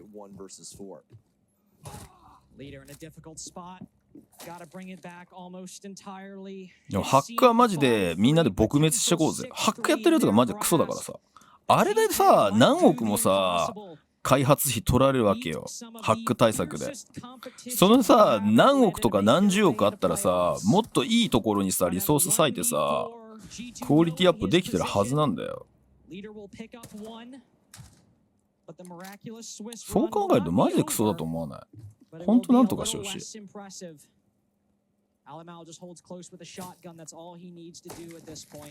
ZEDD コラボのスキン1万超えたの正直ビビったバロ。何その ZEDD のコラボ。やっぱ後半の仕掛けがうまかったな。ちょっとオレゴン見よダークゼロ。でも今見るとやっぱちょっと打ち合いで結局打ち合いのタイミングずらしてさ対応していった感じだったな。だからこれが結構 GK の限界点だと思う。この G2 対 GK 戦が言いづらいけどね。でもここが一番臨界点だと思う。あれもこのサイクロプスポーズかっこいいよね。でフェーズ1まで戻りまして、これだな。まだアレマオが髪型変えてない時。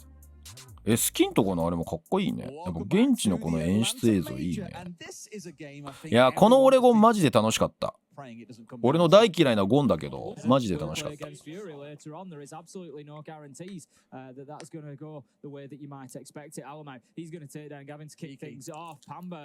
まあ確かにな、チーターとプロしか当たらない人はキャッツアイさん相当うまいんだと思うよ。いやでも納得できないのは俺だな。俺納得できんな。だって俺さ普通にランクしようと思って今ブロンズ3だよ。ブロンズじゃねえよ、コッパーだぞ。コッパー1かな。なんだけど相手に普通にチャンピオン来るんだけど、あれ何なのマジで。過去チャンピオンでした同じランクですって人で当たるんだったらまだ分かんないけど、現ランクがチャンピオンの人いるんだぞ。それおかしくね。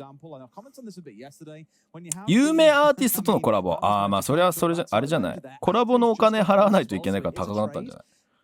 みんなでも冷静になってくれ。1万払ったらマジで朝栗のデラックス版とか買えるぞ。昔のランクで最後ダイヤ乗せさせ。もうでもそれさ、でも昔じゃん。もう3シーズンぐらい前だぞその話って。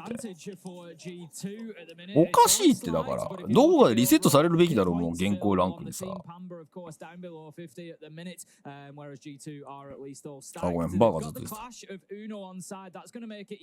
いや、やっぱりオレゴンはさ、本当にもう飽和してたと思ったけど、クレパピも最後総括言ってくれてたけどさ、選手としてやり尽くしたことがあったから引退したと思ったけど、今回まだまだもっとできたなって思わせてくれたっていう、本当にそれが総評だったと思うよ。やっぱり戦術面では本当に、まあ一番はやっぱりフィジカル面。Geekay が本当にプロたちの門を開いてくれて、それによってさ、いろんな門が開いたなって俺も思うけど、でも戦術面でもやっぱオレゴンを中心にいろいろとあったよね。まあでもナイトヘイブンラボとさ、特に領地感多かったけどおもろかったわ。なんていうかレベルがやっぱり新マップだからそこまで高くない戦いも正直あったけど、いやそれでもおもろかった。いやこれいきなり取るんだよね、ダークゼロ。すごくね。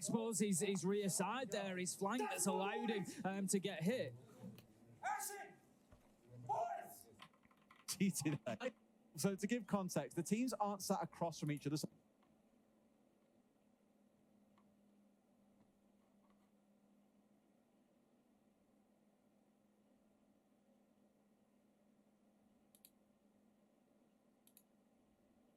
In towards tier 3, maybe not aware that someone is sat down on the basement. 一方オーバーウォッチ2もアーティストのコラボやってるけど7000円以下だったんだよな。まあでも言うて7000円でしょ。使用権料高いね。いやでもガビに今回ちょっといまいちだったな。レギュラーシーズンもうちょっと活躍してたんだけどな。その活躍がちょっと見切れんかったな。フェ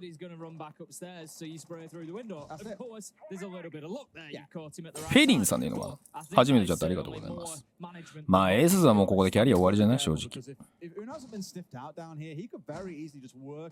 DMC チートっていうのがあるんだ。へえ。あ、そう、なんかバロもさチーター増えてるって俺も聞いた。なんでなんだろうと思ってたんだよね。その DMC チートっていう新しいチートが出てきたから、もう本当にチーターをなんかぶち殺す方法ないか。アノニマスとかに 2,3 億積んだらやってくれるかな。チ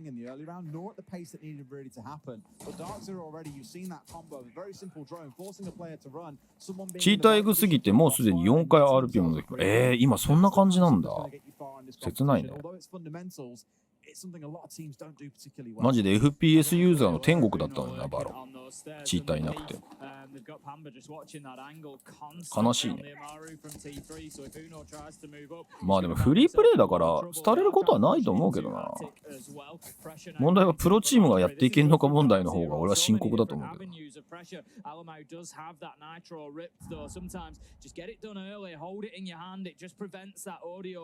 PC にカードぶっ刺して OS より仮想のレイヤーで動くからアンチチートでは厳守不可能。なんかそのハードウェアチートみたいなことってこと？すごいね。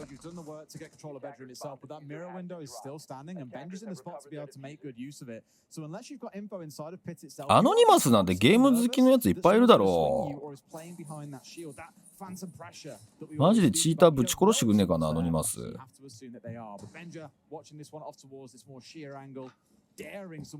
アノニマスだってやってくれると思うんだけどな。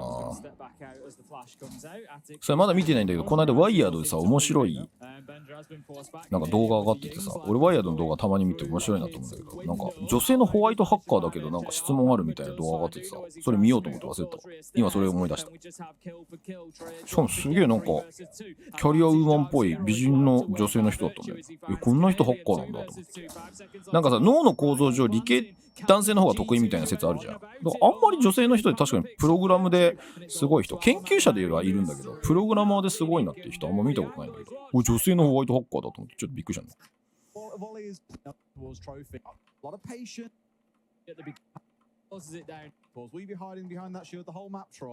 チーター使用者のパソコン爆発してくれか、もうなんかあれじゃない、その死ぬまで逮捕してチーターの販売業者を。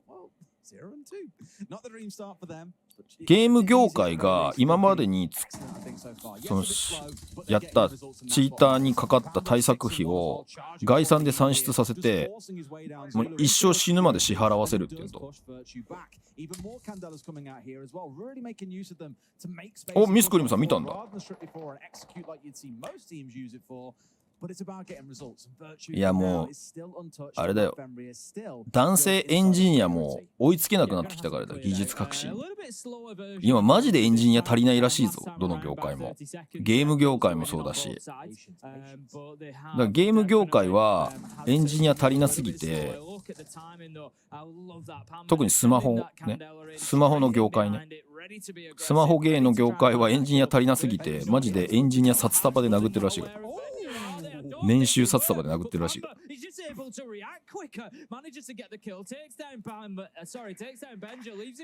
チーター使用者ランダムに選んでバカみたいに金ふっかけたら、いや俺もそれしたらいいと思うんだけど、なんだっけ、アメリカでなんか法律的にやりきれないんでしょそれ。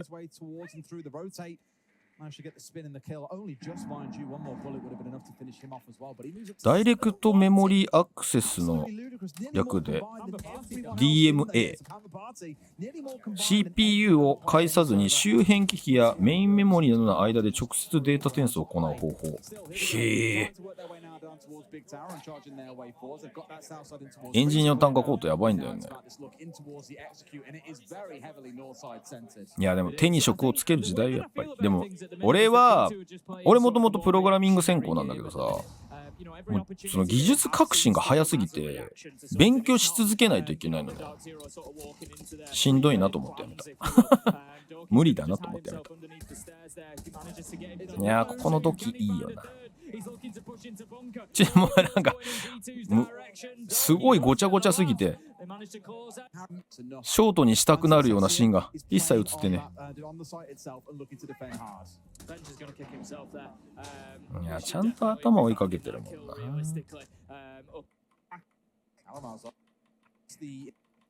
For example, Mira may be a little bit wider use case than most, but I think Echo fits really well into that mold of having very specific but strong use cases. アクティビドのチート販売業者に訴訟を起こしたけどコスト合わないね。ああそうなんだよね。弁護士費用ってさ、訴訟によっては回収できないらしいんだよな。相手から取れないらしいんだよな。一時期インフラエンジニアやってたんだけどしんどくてやめました。まあそうだよね。インフラエンジニアマジできついよね。インフラエンジニアが一番きついよな。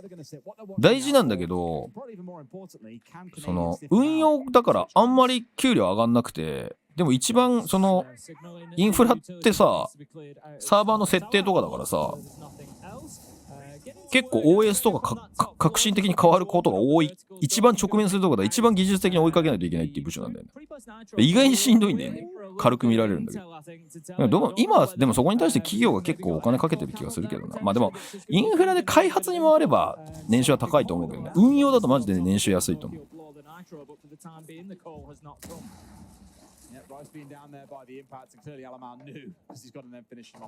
自分もフリーで PG やってたけど元請けと一時受けの頭が悪すぎてもう無理。あ、わかる。レブさんこんにちはいらっしゃい。だって俺さ、プログラミング専攻で一通りわかる状況で日立製作所に入ったのね。でも俺の日立製作所の同期とかって文系のやつが半分以上だもん。そこからだって社員研修でプログラミング学ぶんだよ。それ専門学校とかでバリバリプログラミングした人に対してそういう人が支持するわけだからさ。いやもちろんそこから優秀になっていく人もいるけど、よく言うじゃん、日本の大学ってさ就職するときにさ全く継続性がなくて意味がねえみたいな、学科で学んでたことがまさにそれが俺現場で起こってたからね。多分今もやってんじゃないか。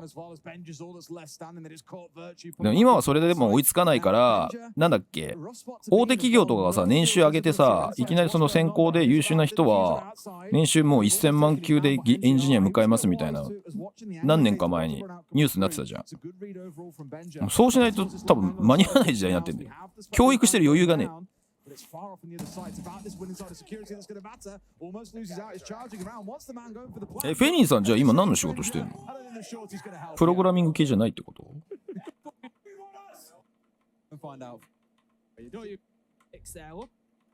あと最近思ったのは、落合陽一さんが言ってたんだけど、今流行ってる一番のプログラミング言語は英語って言ってるのよ。それなぜかっていうと、チャット GPT だね。AI に英語でうまくインサートできれば、マジで AI が作ってくれる時代が来ると思うから、俺それもあって英語本格的にやんないとマジでやべえなと思った。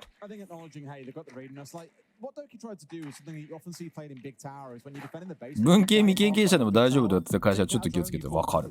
いや、さ、俺文系の人がプログラミング学んで、それで、劣るってことはないと思う。実際に俺の同期で入社してから文系だったのにプログラミング学んでちゃんとした SE になってたやつ何人もいたからさ。でも会社入ってからやるんだとやっぱ遅いと思う。やっぱ学生の時からやってる人の方が圧倒的に有利だと思う。ベースの理解度が違うからさ。自分はもう現場上がって SES で客先に派遣してるだけです。ああ、なるほどね。まあまあでもその SE とかプログラミングの現場はマジで管理職になって上がっていかないとマジでしんどいなと思った。だから俺辞めたんだもん、 IT 業界。だからそこから広告業界に行ったからさ。まあものづくりしたかったからさ、もともと。だから日立入った時俺もうすでに SE じゃなかったんだよ。プログラミング諦めたから。コンサルタントで入ってるからさ。コンサルタント初年度から初任新卒からやるっていう謎のシステムだったから入ったの。NEC や富士通も元請けの PM って総合職だから分かるわけないですよ。分かる、それ分かる。マジで俺そっち側の会社にいたからね。だってさ、今大きなシステム障害起こってるじゃん。あれって多分大企業が受けてんだけどさ、絶対ヒューマンエラーでそういうことが起こるからさ。技術的に分かってない人がどこかのセクションにいるからさ。すげえな、トリプルピック。それは起こりうるんだよね。うわっ、パンちゃんさ、なんか馬力抜きしたのもあったじゃん。今のシーンちょっと押さえとくか。ちょっとショットできるか分かんないけどな、今のシーンむずいな。ラウンド5。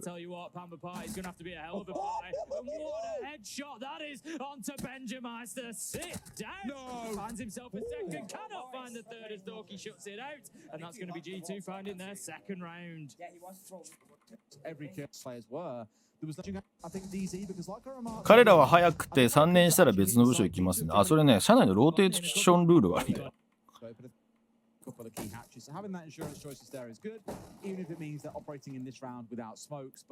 大手はね、ローテーションルールがあるんですよ。会社によってたけどね。ただ俺が知ってる範囲でも結構多かった。なんで知ってるかっていうと、俺の時代ってさ、結構その大手の IT に入るっていうのは結構スタンダードだったからさ、就職先として。俺日立入って、俺の友達ソニー、あと当時調子が良かったの、東芝とかが調子良かったんだよね。あとシャープ。なぜかっていうと液晶テレビでクソ儲けてたから。俺が就職した頃って。液晶テレビに変わって、液晶テレビはもう大ブレイク時代で綺麗に見えるし薄いしみたいな。ちょっと大型化出始めてたぐらいかな。30インチぐらい。それでみんなそういう会社にどんどん就職していってっていう時代だったからさ。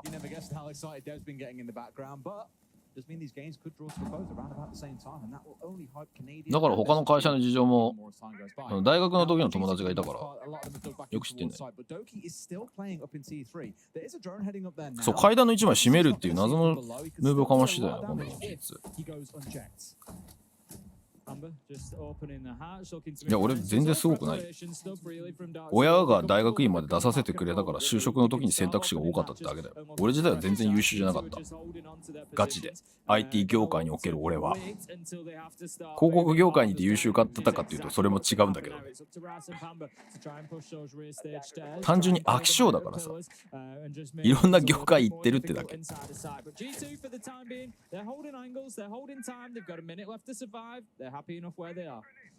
アメリカみたいにレイオフできないのも専門職じゃなくて総合職で雇用してるみたいな話も聞きますよね。ああ、なるほどね。確かに。まあレイオフできないのはいいことだとは思うけど、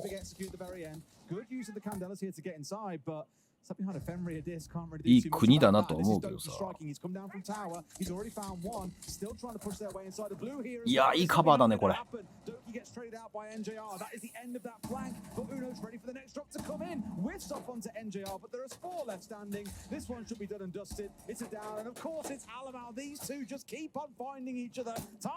いや、この辺りからやっぱカバーライン良くなってきたよね、G2の。結局最後生き残ってたウーノがカバーするもんな。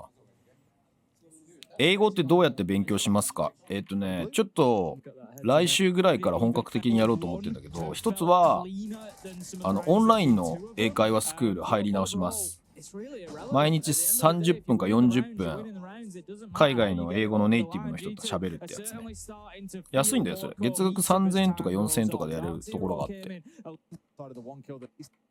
でも1回1時間の予約できるやつかな。あとはネットフリックスで自分がもう見てる映画を英語で見ようと思って、英語で見直そうと思って、ストーリー分かってるじゃん。あとは基本的にこういう動画とかは英語で見る。まあ、シージの英語表記もやるんだけど、今ちょっとさテストサーバーでやってる関係で日本語に一旦戻してるんだけどさ。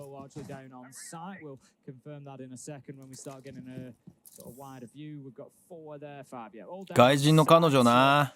お、ジョニー・ライデンさんが外人の彼女と付き合ったっていうマウント取りに来てるぞ。みんなやっちゃっていいんじゃないかこれ。ジョニー・ライデンさんやっちゃっていいんじゃないか。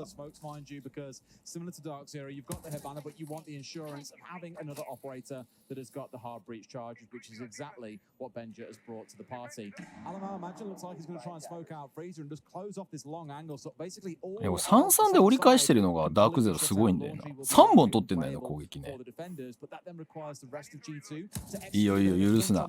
ジョニー・ライデンを許すな。いやここのさ、やっぱりさ、シャイコポジどうどかすかかなりあれだよな。優しく殺して。俺の交際人数なんてたかが知れてるよ。新宿のホストに比べたら。友人はフィリピーナの紐してますけど英語全く話せないです。フィリピーナの紐してるってすげえな。普通逆じゃない？なんか社長さんにさ、ちょっと俺昔の人間すぎて申し訳ないんだけど、これ偏見とか差別じゃないよ。イメージね。よくドラマとかでさ、やっぱりフィリピンとか東南アジアからこう出稼ぎに来た人が日本の社長さんに取り入るみたいなね。よくあるじゃん、設定としてだよ。これ偏見とか差別とかじゃない言うとくけど、よくそういうドラマで描かれがちじゃん、そういう設定。逆にフィリピンの女性に紐になってるそのフェリネさんの友人はなかなか肝が据わってるやつだなと思う。効果あるか分かりませんが、5歳と2歳の子供に息子にディズニーの英語の教材使ってみてます。でも子供の時に本当に言語習う方が吸収率高いっていうからさ、すごいいいんじゃない？昔は KBS してましたけど、ジゴルってのサインドで分かる。それ言ってること分かる。いやぶっちゃけ俺紐になりてえもんマジで。紐になって自分の小遣いを細々とこのツイッチの配信して儲けるっていうのやりたいもん。マジで紐になりたい。男の夢だよねやっぱり。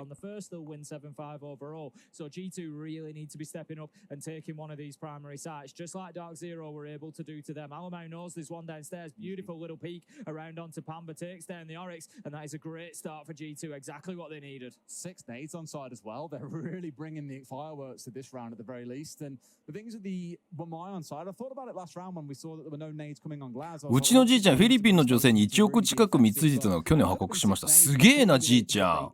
逆に1億も持ってたの？すごくないそれ？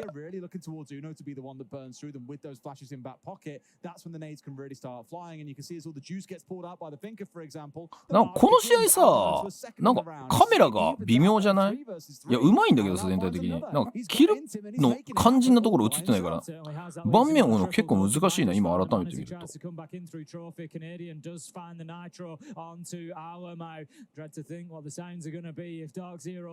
多分この時、なんか見たような気になってるのは全部クレパピが横で保管してくれてるからだろうな。俺実際多分右上のキルオグしか追ってないからな、実際実況してる時にどうしてるかっていうと。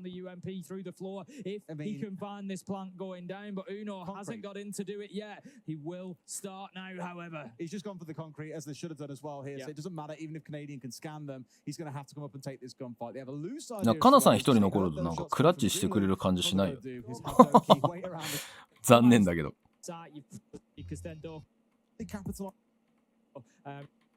In terms of that time, so this is a really important round, and to gamble that on your tertiary site is a big ask. It is. I'm looking at the drone count already being chunked down here as well. ああ、ケミさん、俺もなんかなんで外れたのか全然知らないんだよ。Deny that information away from G2 just to try and slow them down a little bit. Force them to take some risky peeks potentially in towards corners, but they do have a fair whacky utility on side in the form of the Bravo. あと今ケミさん何してるのか全然知らない。 The EE1D coming in from Alamau as well. So plenty of tools for G2 to play with. Uno just going to be relocating, looking to move around. Okay, thinks there's somebody down rear stage stairs, but isn't. Needs to be careful. ケミさんいい声すぎて深夜だと眠くなっちゃうから。まあ確かにね、すごいもうミスター落ち着きだったからな、ケミさん。で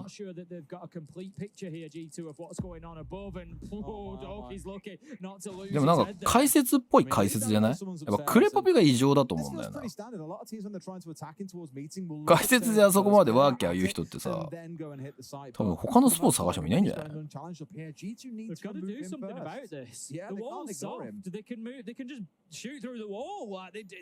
やー、ダメ出しは難しいよ、やっぱり。特にシージみたいに正解がないゲームはむずいと思う。友達深夜に起こしてくれて助かってます。あれは自分が寝ないために必死にやってんだよ。ああ、ここな。Steps up, challenges coming on through, so we can't play that hatch so easily anymore as Alamau can very comfortably swing in and try. ここ画面よく粘ったよね。手前にいるんだよね。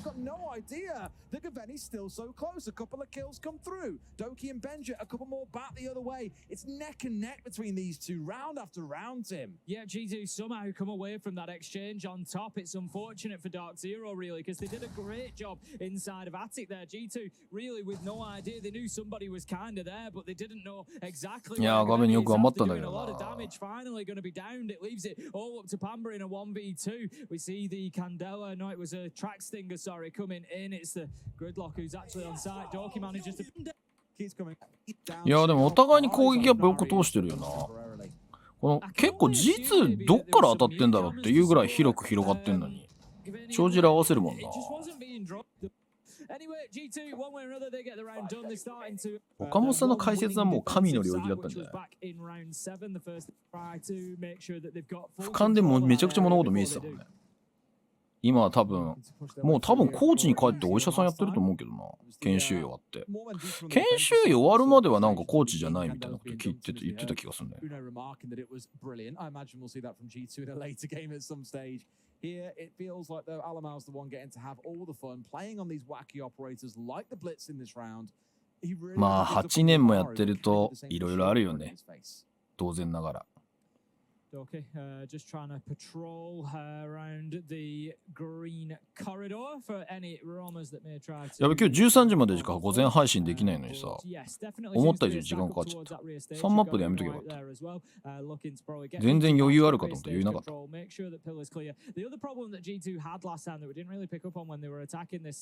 シージこの後軽くやるかじゃ。今日朝栗のクリアいつやろうかな。今日の夜は夜でカイロソフトやりてえし。And again, it just makes it very difficult because you've got people who can then sit inside a shy. 明日の午前中やろうかな。And they don't get cleared out. パンちゃん13の6だもんな、この試合。そう、パンちゃんがここ一人頑張ってんだよね。いや、画面にもいいよね。あと NGR はいつでもいいんだよ。ダークゼロ何が足りないかな。まあベスト8の試合いずれ見るけどさ。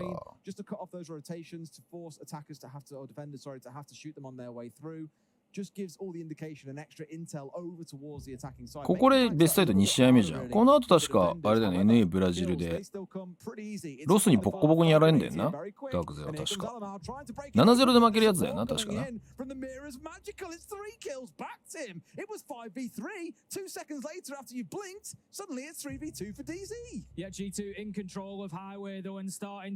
あ、そう、夜配信したかったんだけど、夜が安定しなくてさ、どうしても仕事がある関係で。結構戻ってやるのが結構しんどくてさ。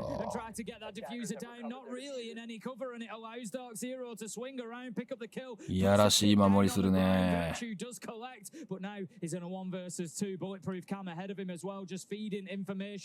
いや、これはもうバーチューといえども絶望的だな。スタンもないし。あそこの防弾カメラやっぱ相変わらず強いよね。あの防弾カメラやっぱ最強だよな。考えた人も天才だわ。今日早めにできたら朝繰りやってから回路ソフトしようかな。結局そうなんだよね。テストサーバーの動画が作れないんだよな。お、アルティメットゴルフさん、今日も仕事か。頑張ってね。いってらっしゃい。今日と明日は俺は多分落ち着けるはず。おそらく。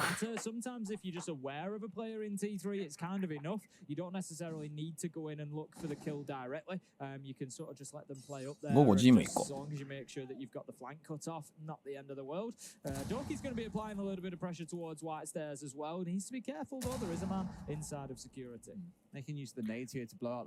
フラグの投げ込みのタイミング変わるからな。いやでもテストサーバーやりたいな、やっぱり。ちょっとでも俺午前中配信だったら午前中に9人集めるのは不可能だな。カスタムやりたくても。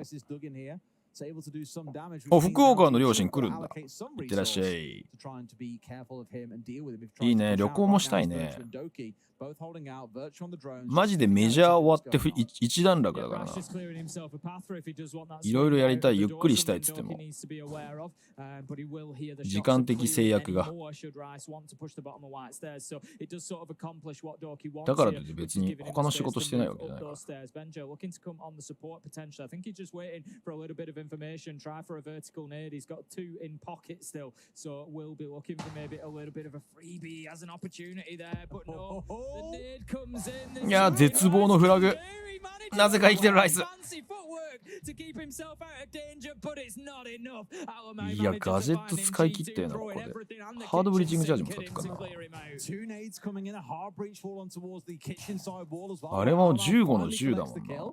I said they had to deal with him. I didn't know they'd commit 3 players in towards trying to break that hold. ドキも活躍してるけど、ベンジャーがいまいちだよな。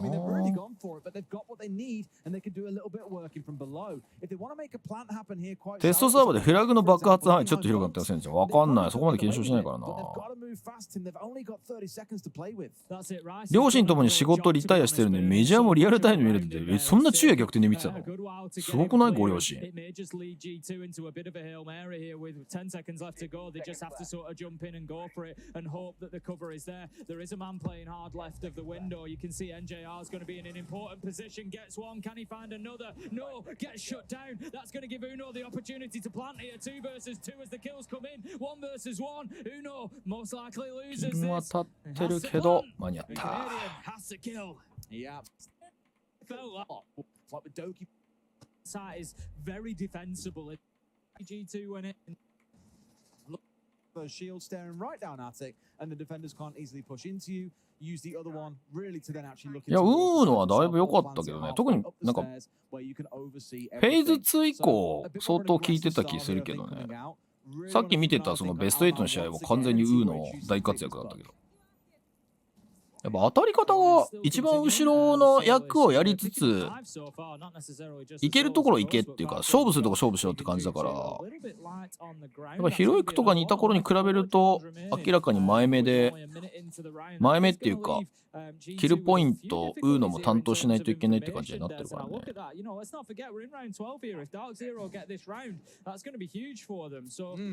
limiting G2 to 4 drones could be いやでもこれよく本当にオーバータイムに打ち込んだよな。い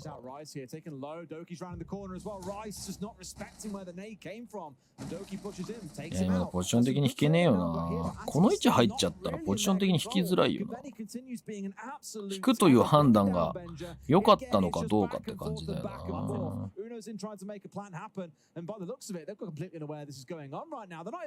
ーノだって相当優秀で G2 に誘われたからね、ペン君に。相当優秀だったっていう。強がめに。これで決着の未来が見えたんだけどな。あ、これな。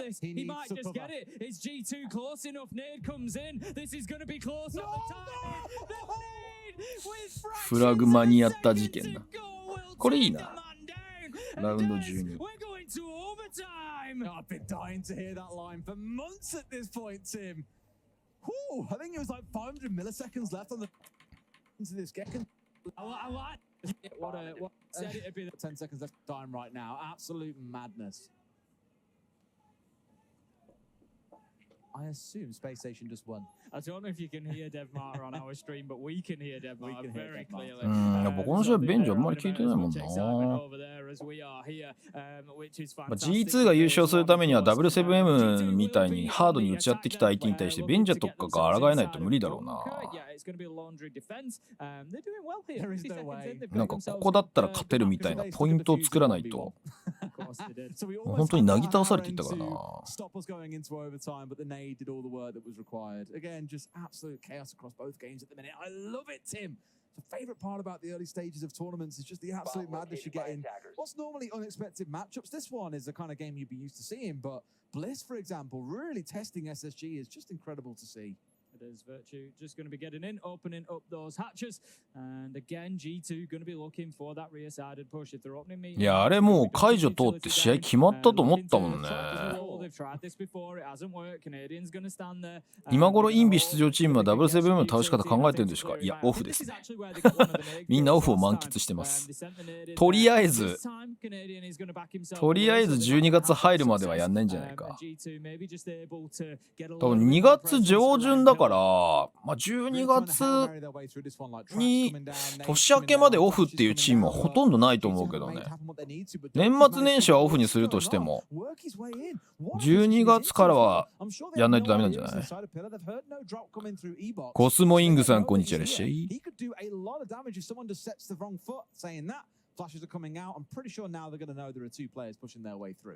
G2 は俺アレマオしか満喫してるの見てねえの。ブラジル人メンバーでなんか旅行してるよね。テーマパークとか行ったりとか。こ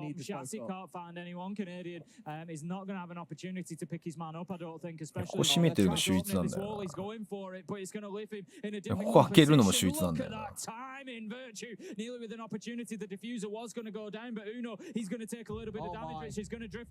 いや今の多分報告漏れだと思うんだよな、パンバズがやられてるの。これ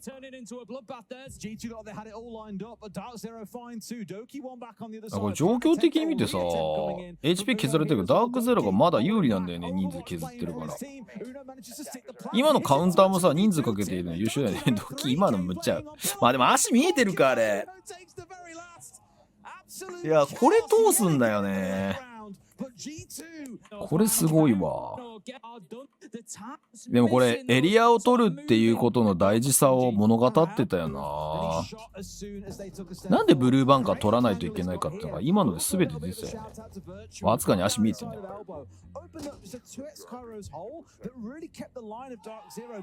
ドキさんいいよね。でもやっぱアレマオがすげえ声掛けしてるのがいいよな。ドキお前のおかげだっつって。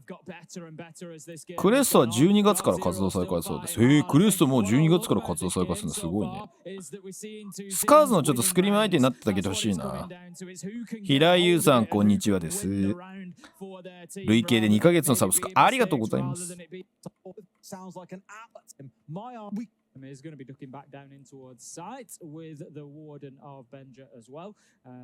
Like you said, ここでガベニのブリッツどうだったんだろう問題きたよな。ドキ今ので固め取ったよな。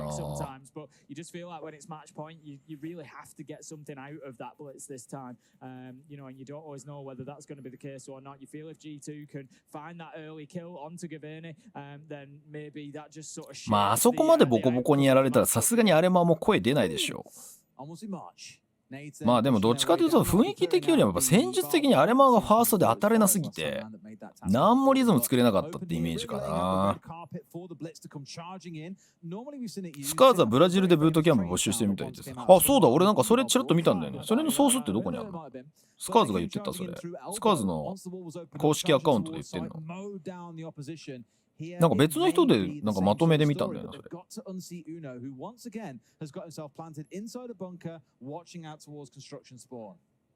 ブラジルブートキャンプとかいいよね。ついてきたよ。どんな感じやってるのか。2、3日取材させてくれるだけでいいか。誰か飛行機代出してくんねえ。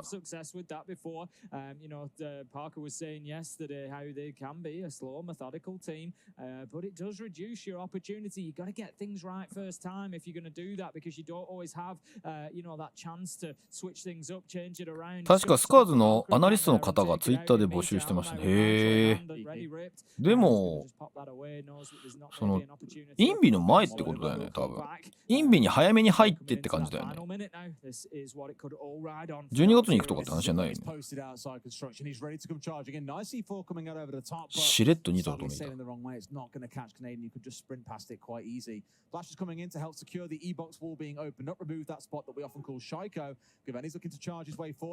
やフェンリルいるとさますますさ合わせがむずいよね。ここのアレマーのファーストの当たりなんだよな。全てを崩したのはあれもまたキル取ってるじゃん。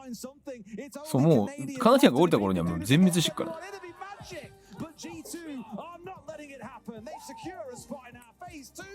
サンドボックスがやるから多分相乗り狙ってる。ああいいじゃんそれ。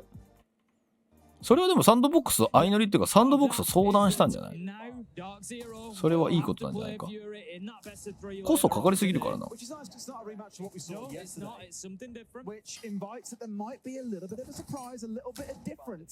When G2 come up against Fury, I think many are already looking at it and saying, look, based on the quality of this game, it was really hard to separate G2 and DZ. Everyone expects Dark Zero to win that game later, but I think if this major has shown us anything so far during play-ins, パンバーゾーのキルもよくわかんねえな本当に。いい試合だったなやっぱこの試合。これやっぱフェーズ1のベストバートやな。あ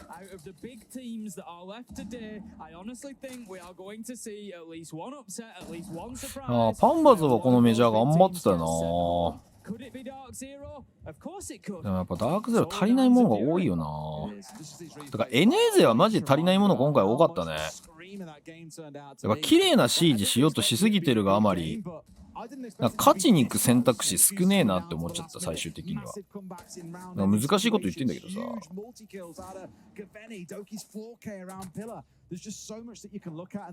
そうだいぶ難しいことは言ってんだけどさ。いやー面白いじゃんやった。